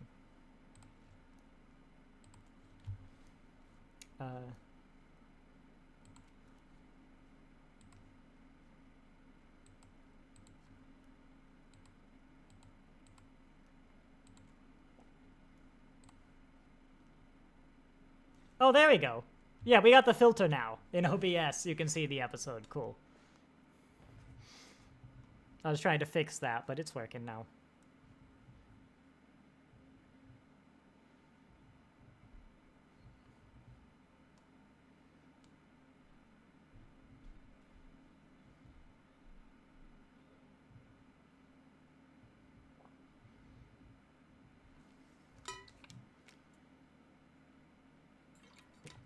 The Protostar is a nice ship on the outside. The inside is a little metal and generic for me. It's close. It's so close to something Starfleet could do, but... yeah. I will say, again, it's just too metallic gray, but the inside of the Infinity is looking pretty good. It's really close.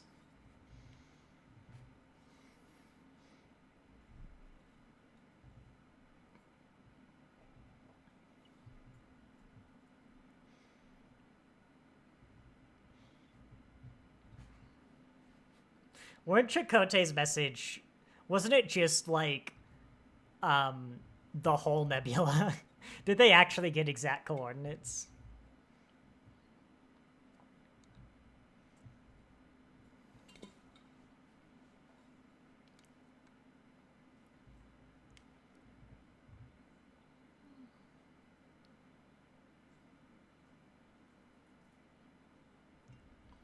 Which actually... Again, there's enough in there that's like, obviously it's nonsense. I mean, for one, the Heisenberg compensator doesn't exist. But there's the little bits that, like, what the Heisenberg compensator, you can deduce that it does. Because of its effects in the transporter in its name, you know, the Heisenberg uncertainty principle. It's like, yeah, actually, there's a logic there.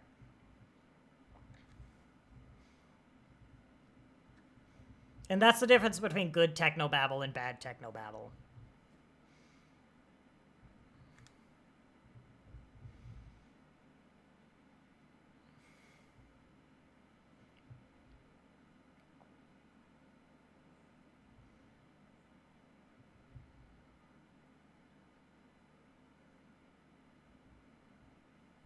Well... I need to watch Wesley's cameo in Picard again, because apparently this adds a whole bunch of context to that one.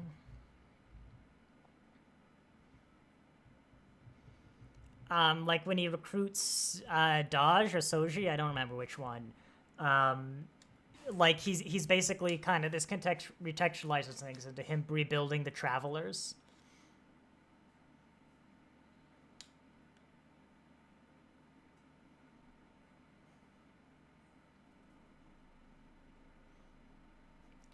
I wonder what was the point of like Polite Jankum, because that really lasted 2 episodes, and he was like, you know what, I'm done. I'm gonna be, my culture again. But don't get me wrong, I'm not complaining that he's not being a Tellarite. I just the whole like nice Jankum thing was rather odd.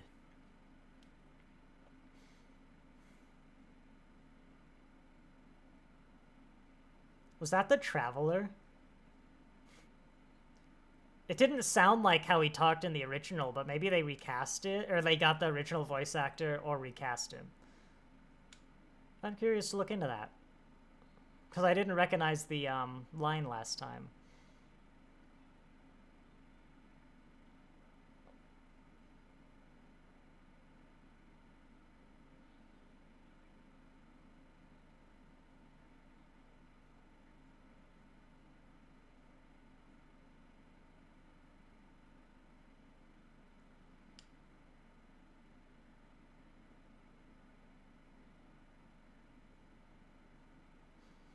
I like that too. We're hearing the conversation of the Travelers abandoning this universe, this plane.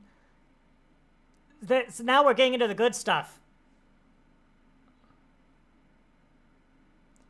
When you know what's happening, there's so much more context here and so much more story.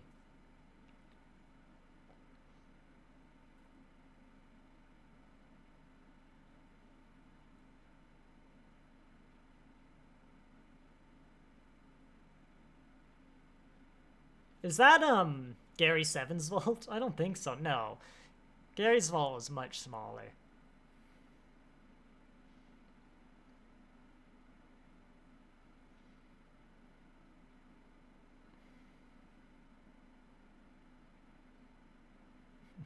There he is.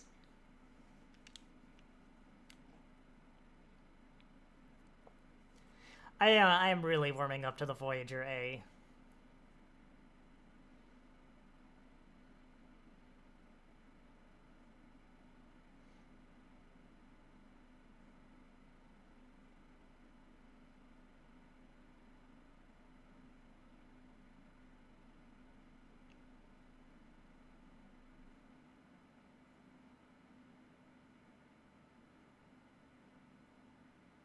From both when time was frozen. Yeah, I've not. Oh, and oh yes, yeah, the sound.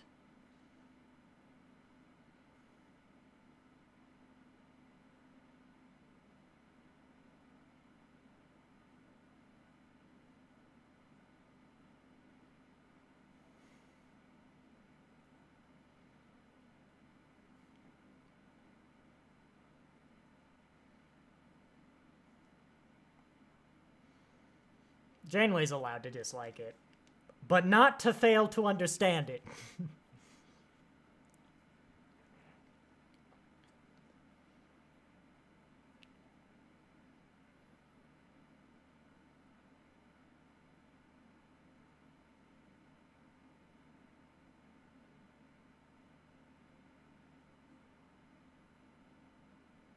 Better question, why aren't you? Oh yeah, you just arrived at the corridor. Like there's no stars aren't moving in the background.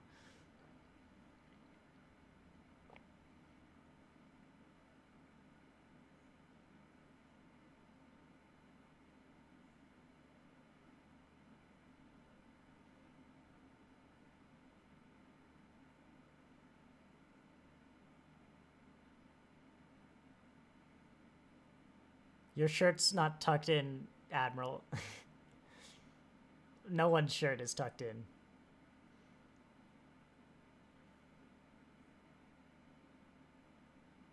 And then I love that, where he watches her move her hand onto the button. Like, no interference, and then spook. The long pause, brilliant.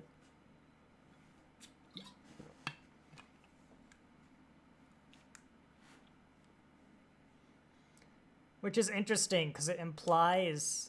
Well, I guess Wesley, we would meet him in future seasons. That could work. But I feel Wesley experiences this story linearly.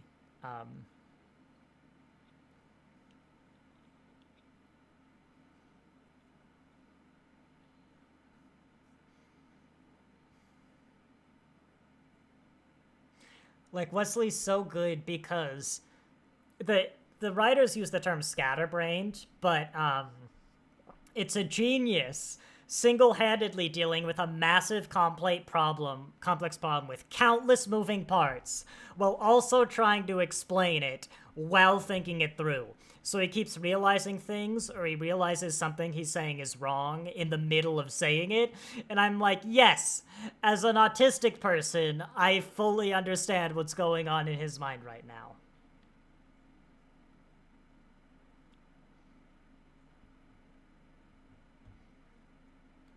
I mean, why not help, though?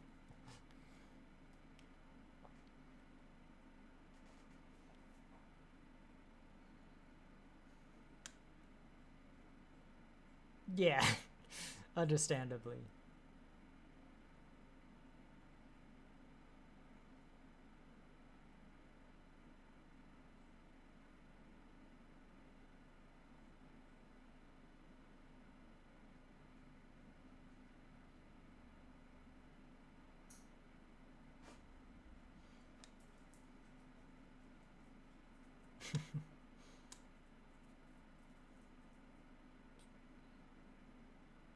Okay, we gotta pay attention to this bit.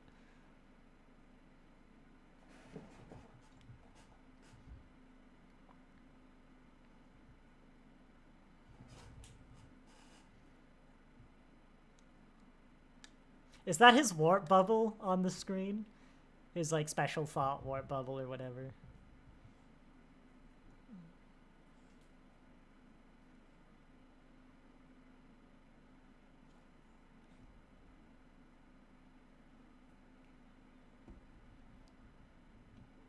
It's called Doctor Who Rok-Tahk.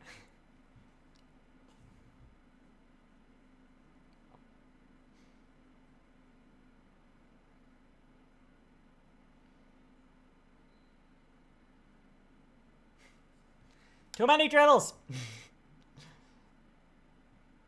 Yeah, Kaz, you do.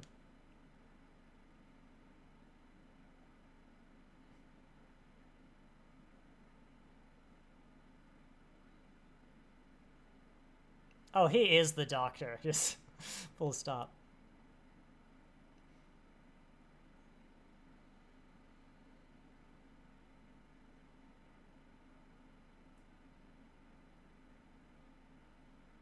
Do they not teach that in, like, Mirror Universe 101?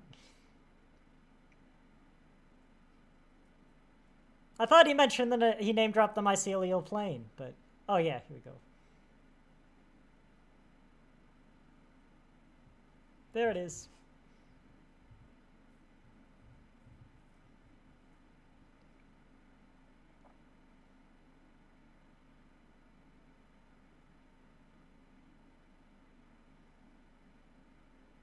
I would not be surprised if one day we get, like, a series about this.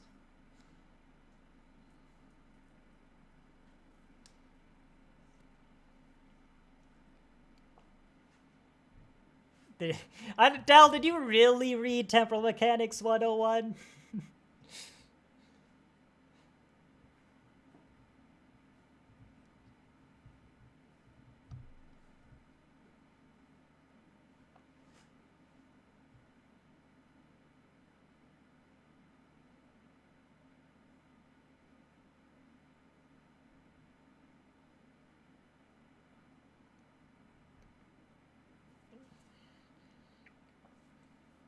Literally how Doctor Who's scavengers work. The writers are Doctor Who fans. If you told me they're not, I don't believe you.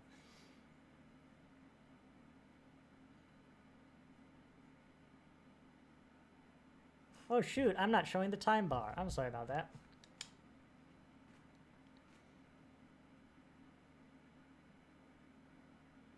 Which I love this detail.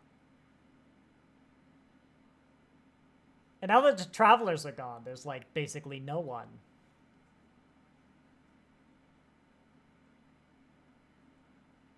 Love that line.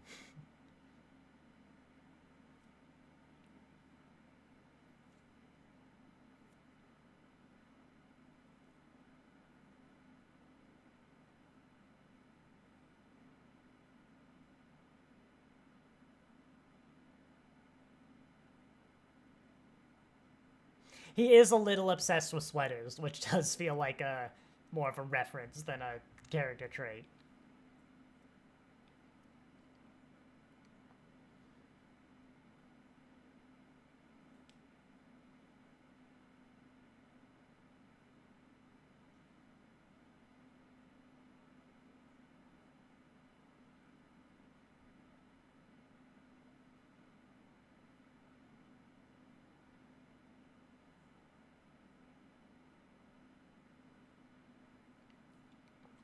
Now, let's just bear in mind, eventually this gets recontextualized. That when he says the 6 of you need to stay together, he's not talking about now. BS! Like, for one, Maj'el joins the group later, and if Wesley knows about some future where they're on their own starship, he should know about that. But also, he's very clearly not talking about some hypothetical future. He's talking about the universe not ending right now.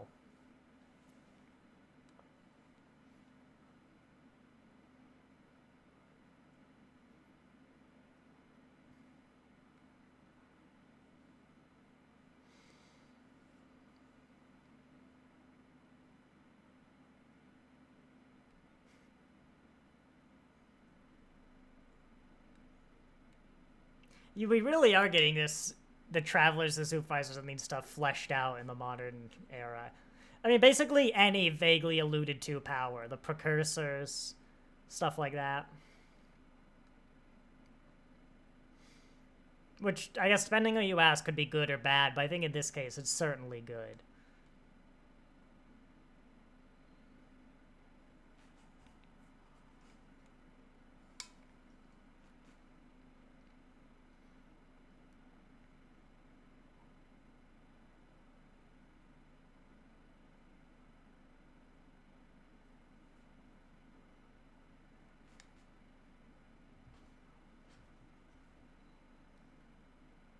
Wait, do you?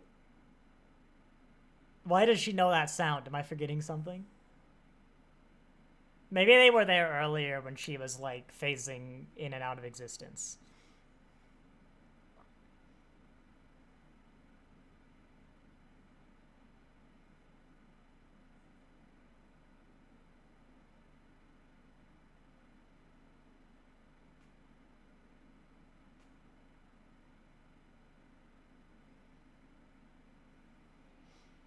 And after today, Wesley always had several time stabilizers in his pocket.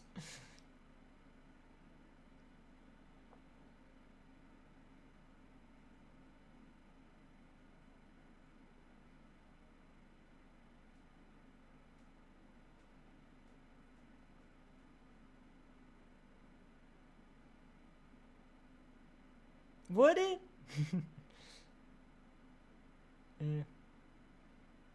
I mean, fair enough. Look, we're at the point where the story's good now. Let's ignore any of those 8 episodes where I've got some nitpicks. And I love the stuff like this too. Like, especially with it being animated, they really get to play around with the reality bending nature. But other than maybe 1 or 2 little instances, they do a great job not making me feel like Wesley could just snap his fingers and fix everything. Especially when you consider what the Traveler did. Hey, he's got an Enterprise E in there. That's interesting.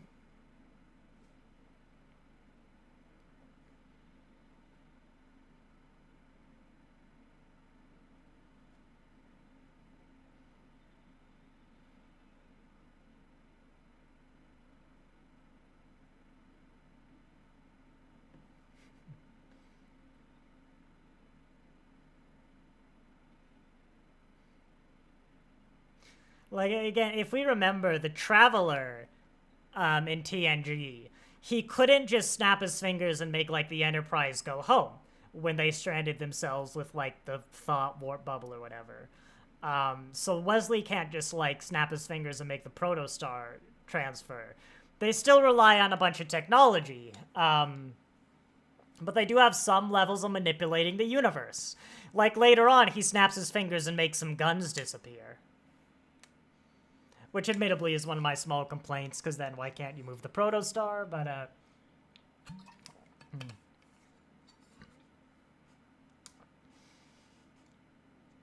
And it clearly takes a lot of effort for him, so... I mean, even for the Traveler, I think it took effort to do the warp bubble.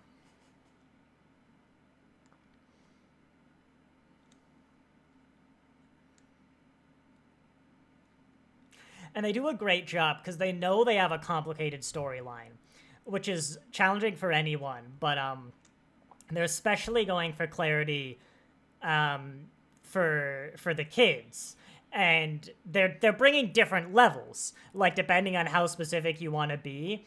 And they're very, very, very naturally introducing a lot of times to repeat the information and repeat it a little more concisely. Like, we've had 3 or 4 explanations of what the scavengers are, and none of them have felt out of place, which is impressive.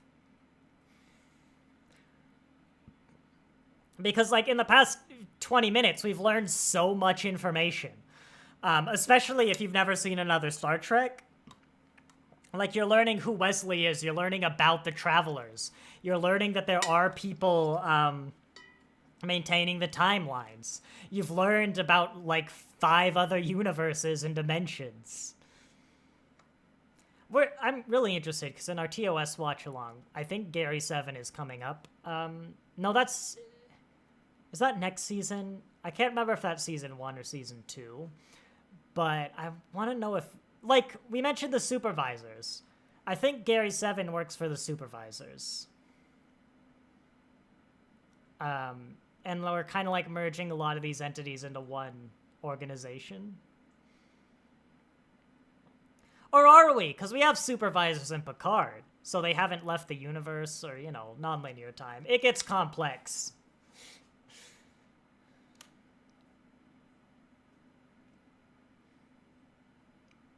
Where's my that was easy button?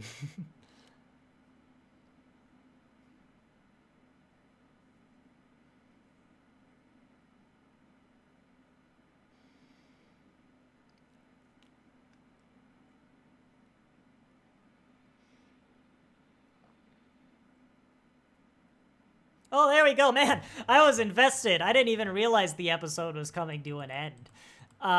As we said, 2 parts. I am literally just gonna keep going on. This will be the last episode of the day, though.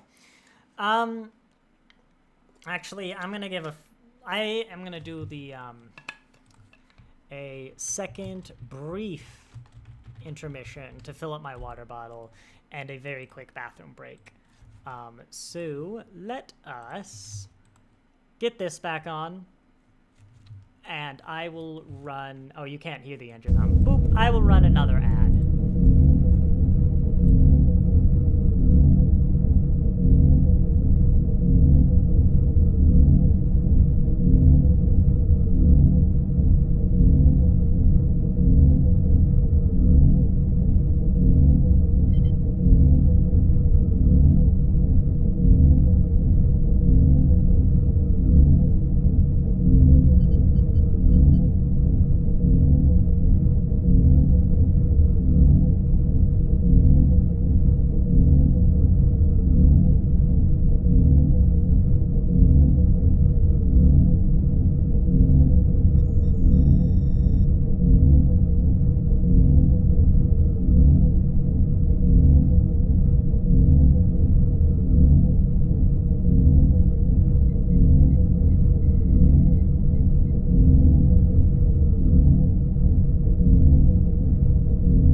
welcome back.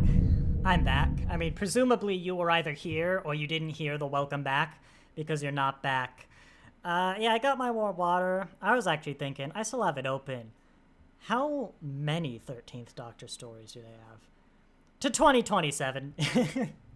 Yeah, I mean, God, I hope we just get, like, constant ranges with her.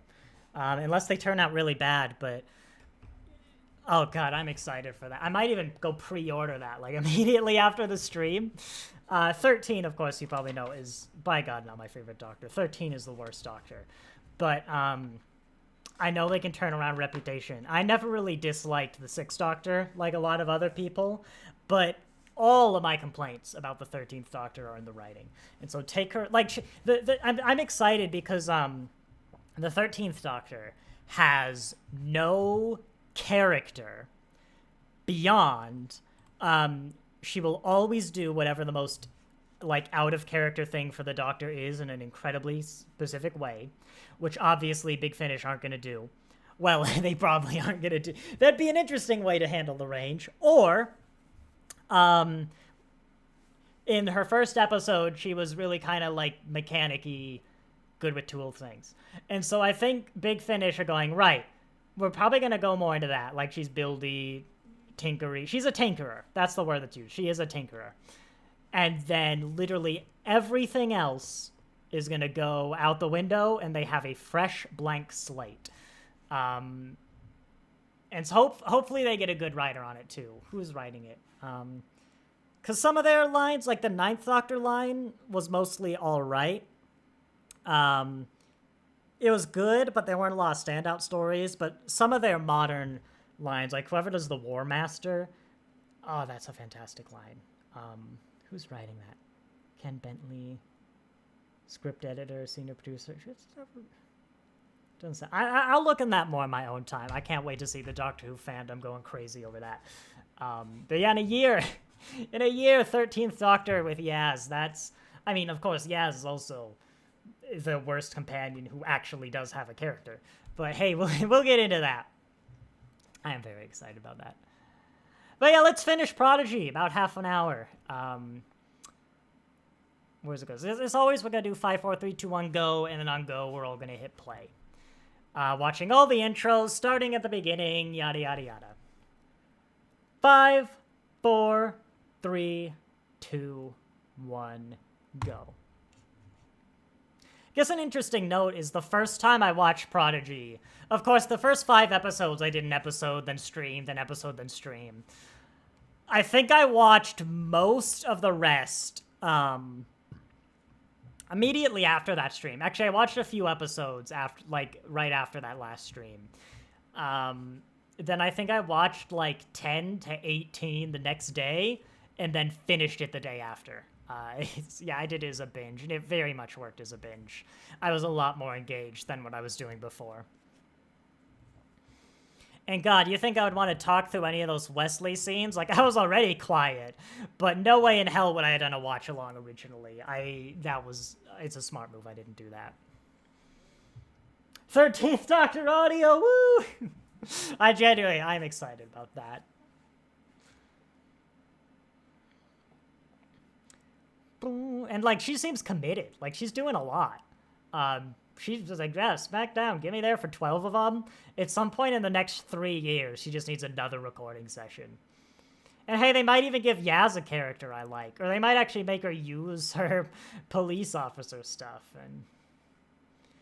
And maybe I do need to talk about Doctor Who more. Like, the reason I watched Star Trek, as I said, I did TOS with a kid. As a kid, and I remember liking that with Dad. But a lot of YouTubers I watched would make TNG and Star Trek references, and that was finally what convinced me to watch, is like basically every YouTuber I watched would talk about Star Trek, and so I was finally like, yeah, you know what, I will get back into that. So if I talk about if you come from my Star Trek, and I talk about Doctor Who, even how bad like 13 is, you might go watch Doctor Who, and you might do like my watch-alongs, you could go there, and yeah, that, you know, that'd be fun.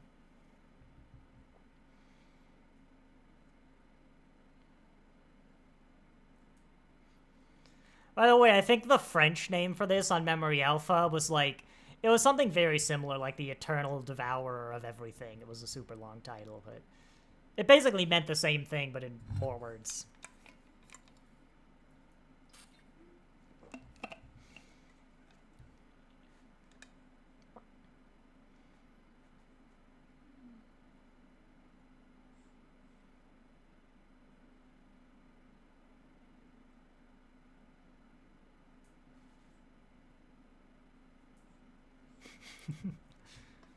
Imagine watching this without knowing the reference of this office.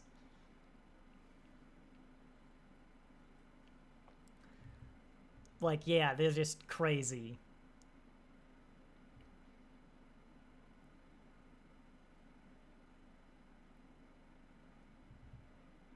Oh, the supervisors are under the travelers, yeah. But, like, is this actually Gary's office? Was Gary 7 a training facility? Or... I am curious. Do they have multiple people run through that? Is Kirk always there? Or is this just the office they use?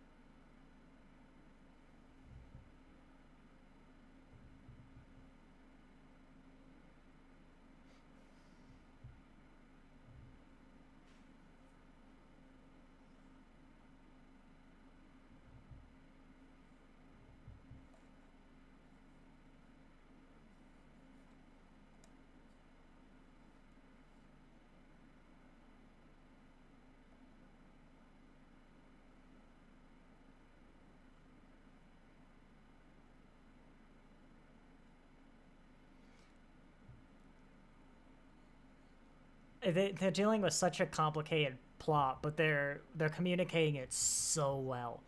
And like I think some people, especially if you watch Star Trek a lot, can assume what was just told about them. But it's talking to it's not talking to the lowest common denominator. It's talking to everyone in different scenes at different levels. And it's managing to give these explanations multiple times without feeling unnatural or me getting bored, which is astounding. And not to mention still having the plot move, like, at an expert pace.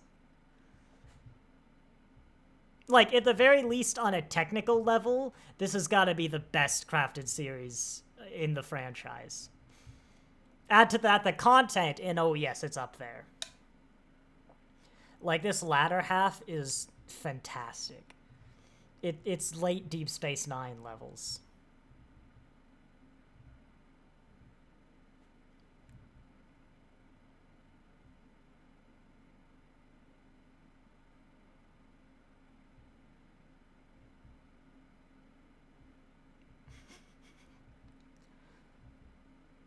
For at least 2 seconds.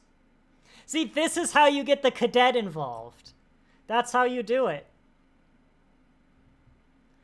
That one's very smoothly, and it makes sense. And yeah, it makes sense that she would be there, because she's the only telepath on board. She has a unique ability which requires her presence.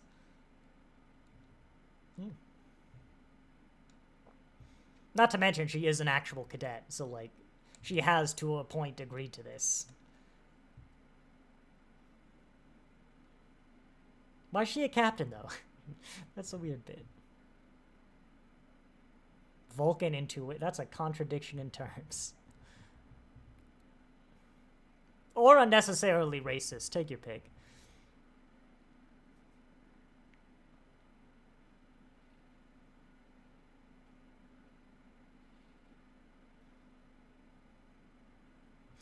I do like that the commander is an Andorian. Like, we do need more of those. Like, for how important they're supposed to be to the Federation, we don't get a lot of them. And he's a good one. Every character's good, even if they're, like, quite minor in their role.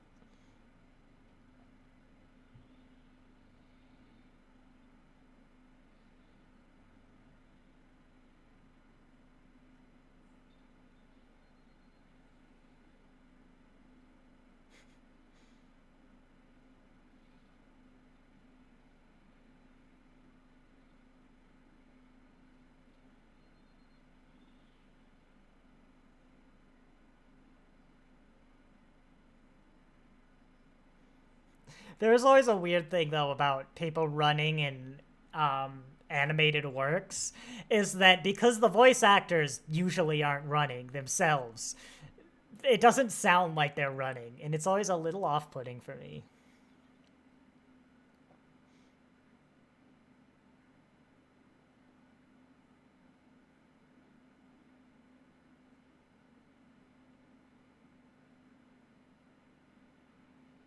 This won't have consequences.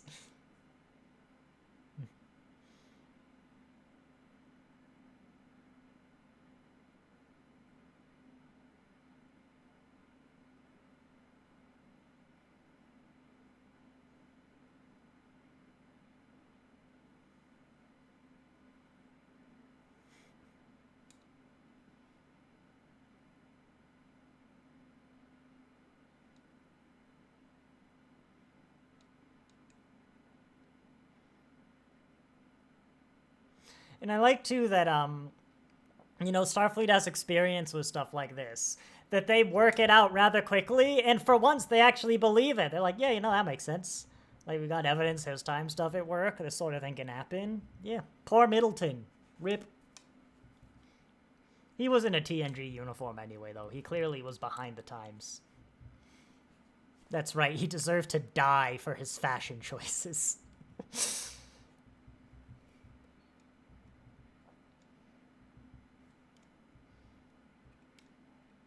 Bold statement to someone who married someone who got married in a scant, but you know, I've said it now. It can't be taken back.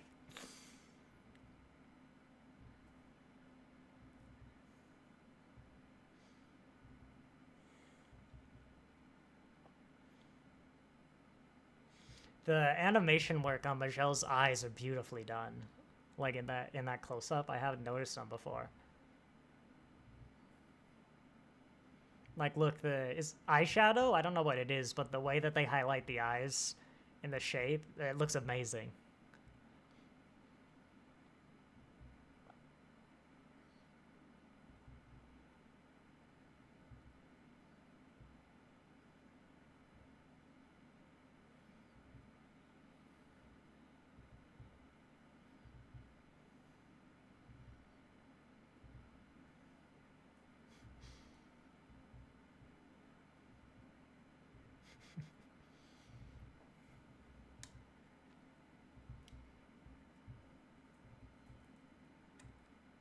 I'm starting to hear Amethyst's voice behind Maj'el, as I mentioned before. At this point, I still had not realized that I know that voice actress from another show.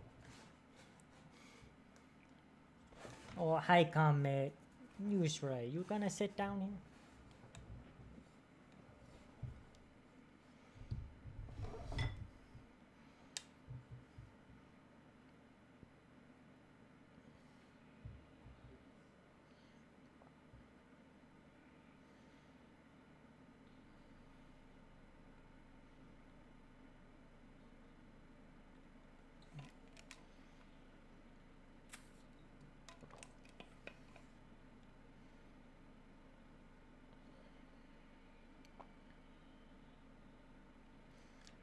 Finally, Del making a captain choice.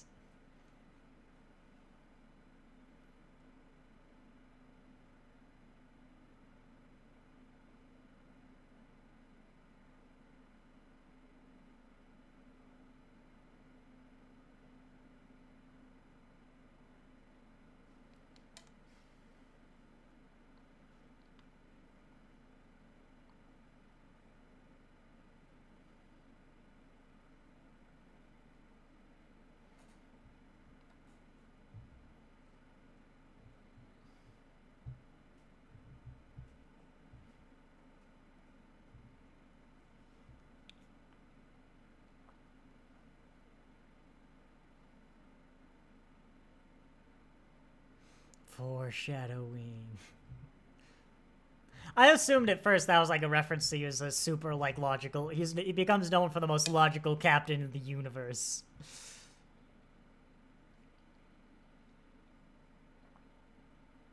I wonder if we're setting up though. Is Del supposed to be like Gwen's captain in perpetuity. Does that mean Gwen's first officer? He like even Riker and Chakotay made captain eventually.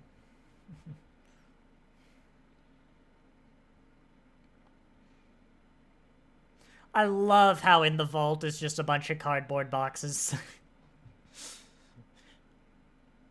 Layered security? Never heard of it.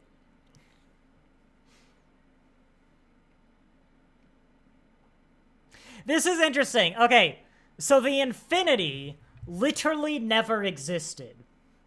But the infinity is essential to closing the loop. So does the infinity get reinvented and destroyed with every loop? Or does the infinity literally never exist? I guess you could say the same thing about Middleton, but like Middleton's not essential to the loop, but you probably... I don't know, if Janeway would always send 3 people, like eventually she'd run out of crew, but this isn't actually happening in a loop, it's happening once. It's happening once, but it is a temporal loop, and the specific destruction of the infinity reverberates backwards in time, so God knows what's happening. When time reasserts itself, does everyone come back? I don't know.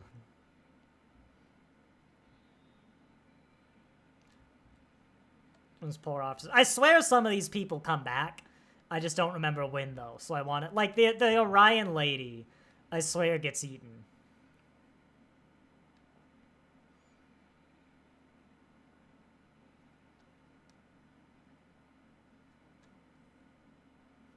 No casualties, ma'am, but a lot of our crew quarters are suspiciously empty, as they always have been.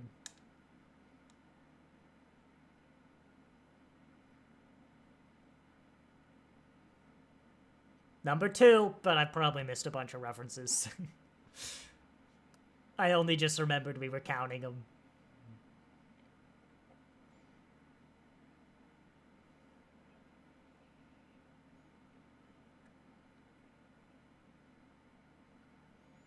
Well, that'll work.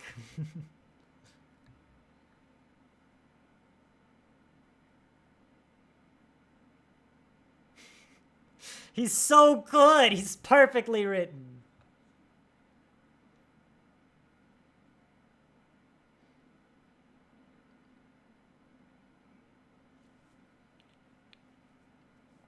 Do you think Voyager has holo emitters all over the ship specifically so the Doctor will work here?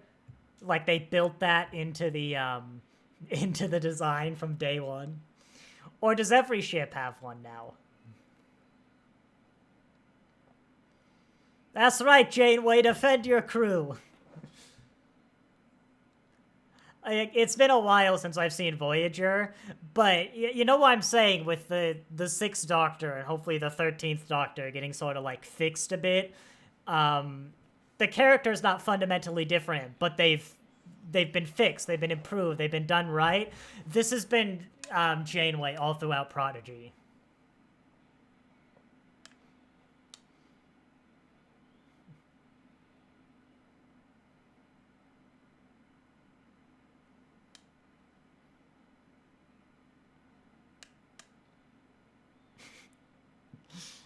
I invented firing a full spread of quantum torpedoes from a shuttlecraft.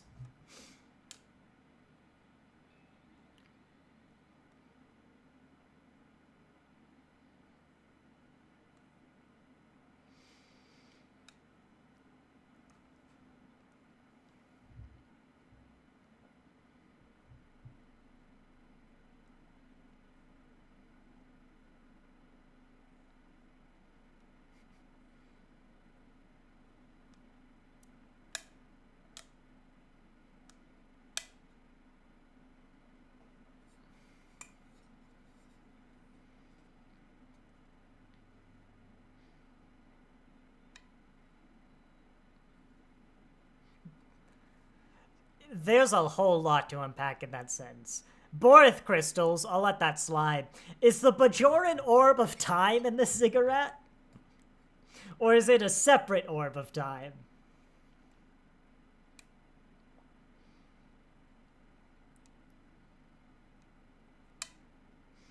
As I said, Prodigy has an equal mix of references that help contribute to the world building and make sense and are logical, and they're totally out there, remind me I'm watching a TV show, and contribute to small world syndrome. It's a perfect balance.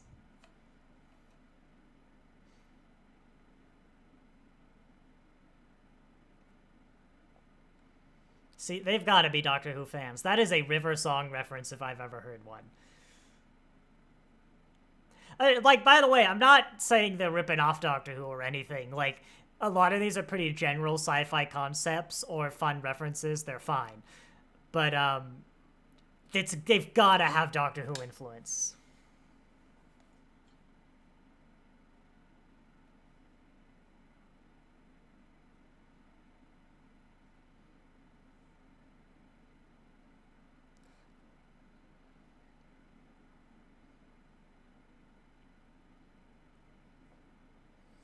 We'll have to pay attention, because I'm right now trying to think of something Maj'el does that is critical to the success of the mission, and I can't.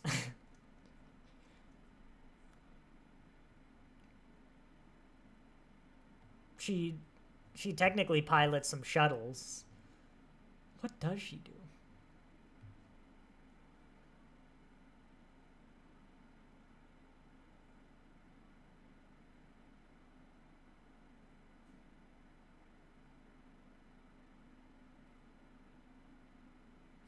That's a little bit of a weak, I've just realized, you know. What does she do?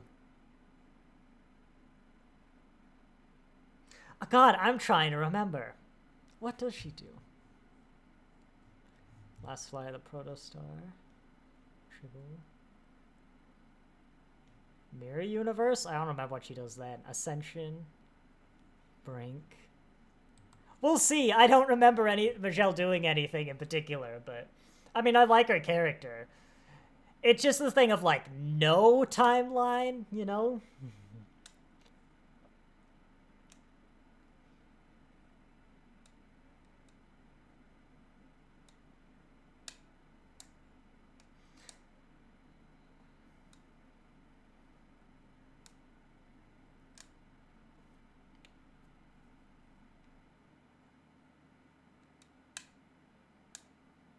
Oh, okay. We keep getting those stutters on my end, and I'm terrified it'll pause the episode, and it will get out of sync. But we've been good so far.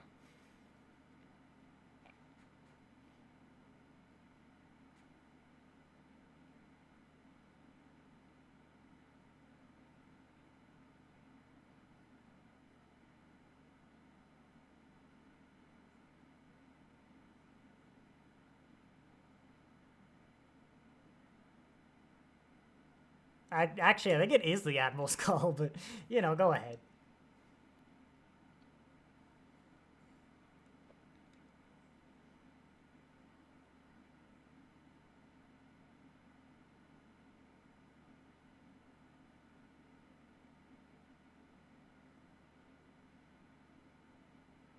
I love the Voyager themes interwoven into.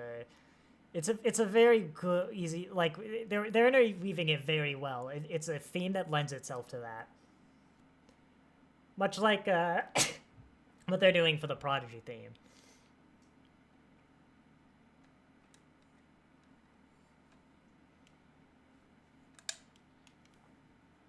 Hey, even gave her coat back.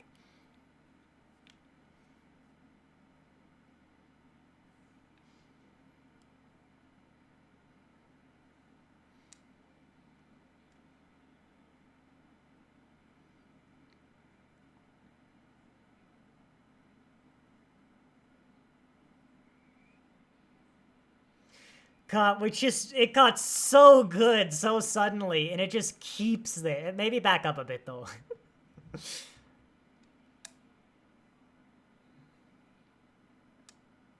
Like, it's visually stunning, the story's great, it's tight, The character work's amazing. We're somehow managed to have, like, as many recurring characters as Picard. Please don't count. But, like, every one of them feels natural. Not only, they're almost, half of them are better than they were, like, in their original show. Oh, and speaking of Chakotay, Wesley and Chakotay are two characters where are pretty frequently either hated or like totally neutral. Because let's be honest, Chakotay as a character was very bland in Voyager. Chakotay makes me cry in 2 episodes. Like, look at that guy. Look at this bearded fella right here. He's about to make me cry.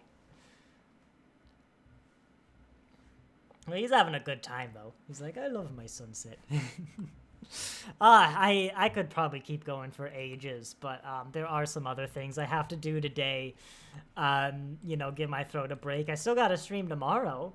But yeah, Prodigy is getting good. I mean, they're using their 2 parts where they need it and where it makes sense.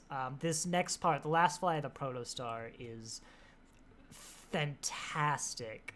I mean, even like some of the more bottle episodes, like the Tribble one, technically I guess Cracked Mirror, like they're just fantastic. I am taking a peek at the episodes though. What does Maj'el do that's like critical?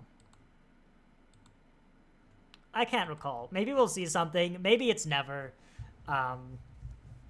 Like, whatever.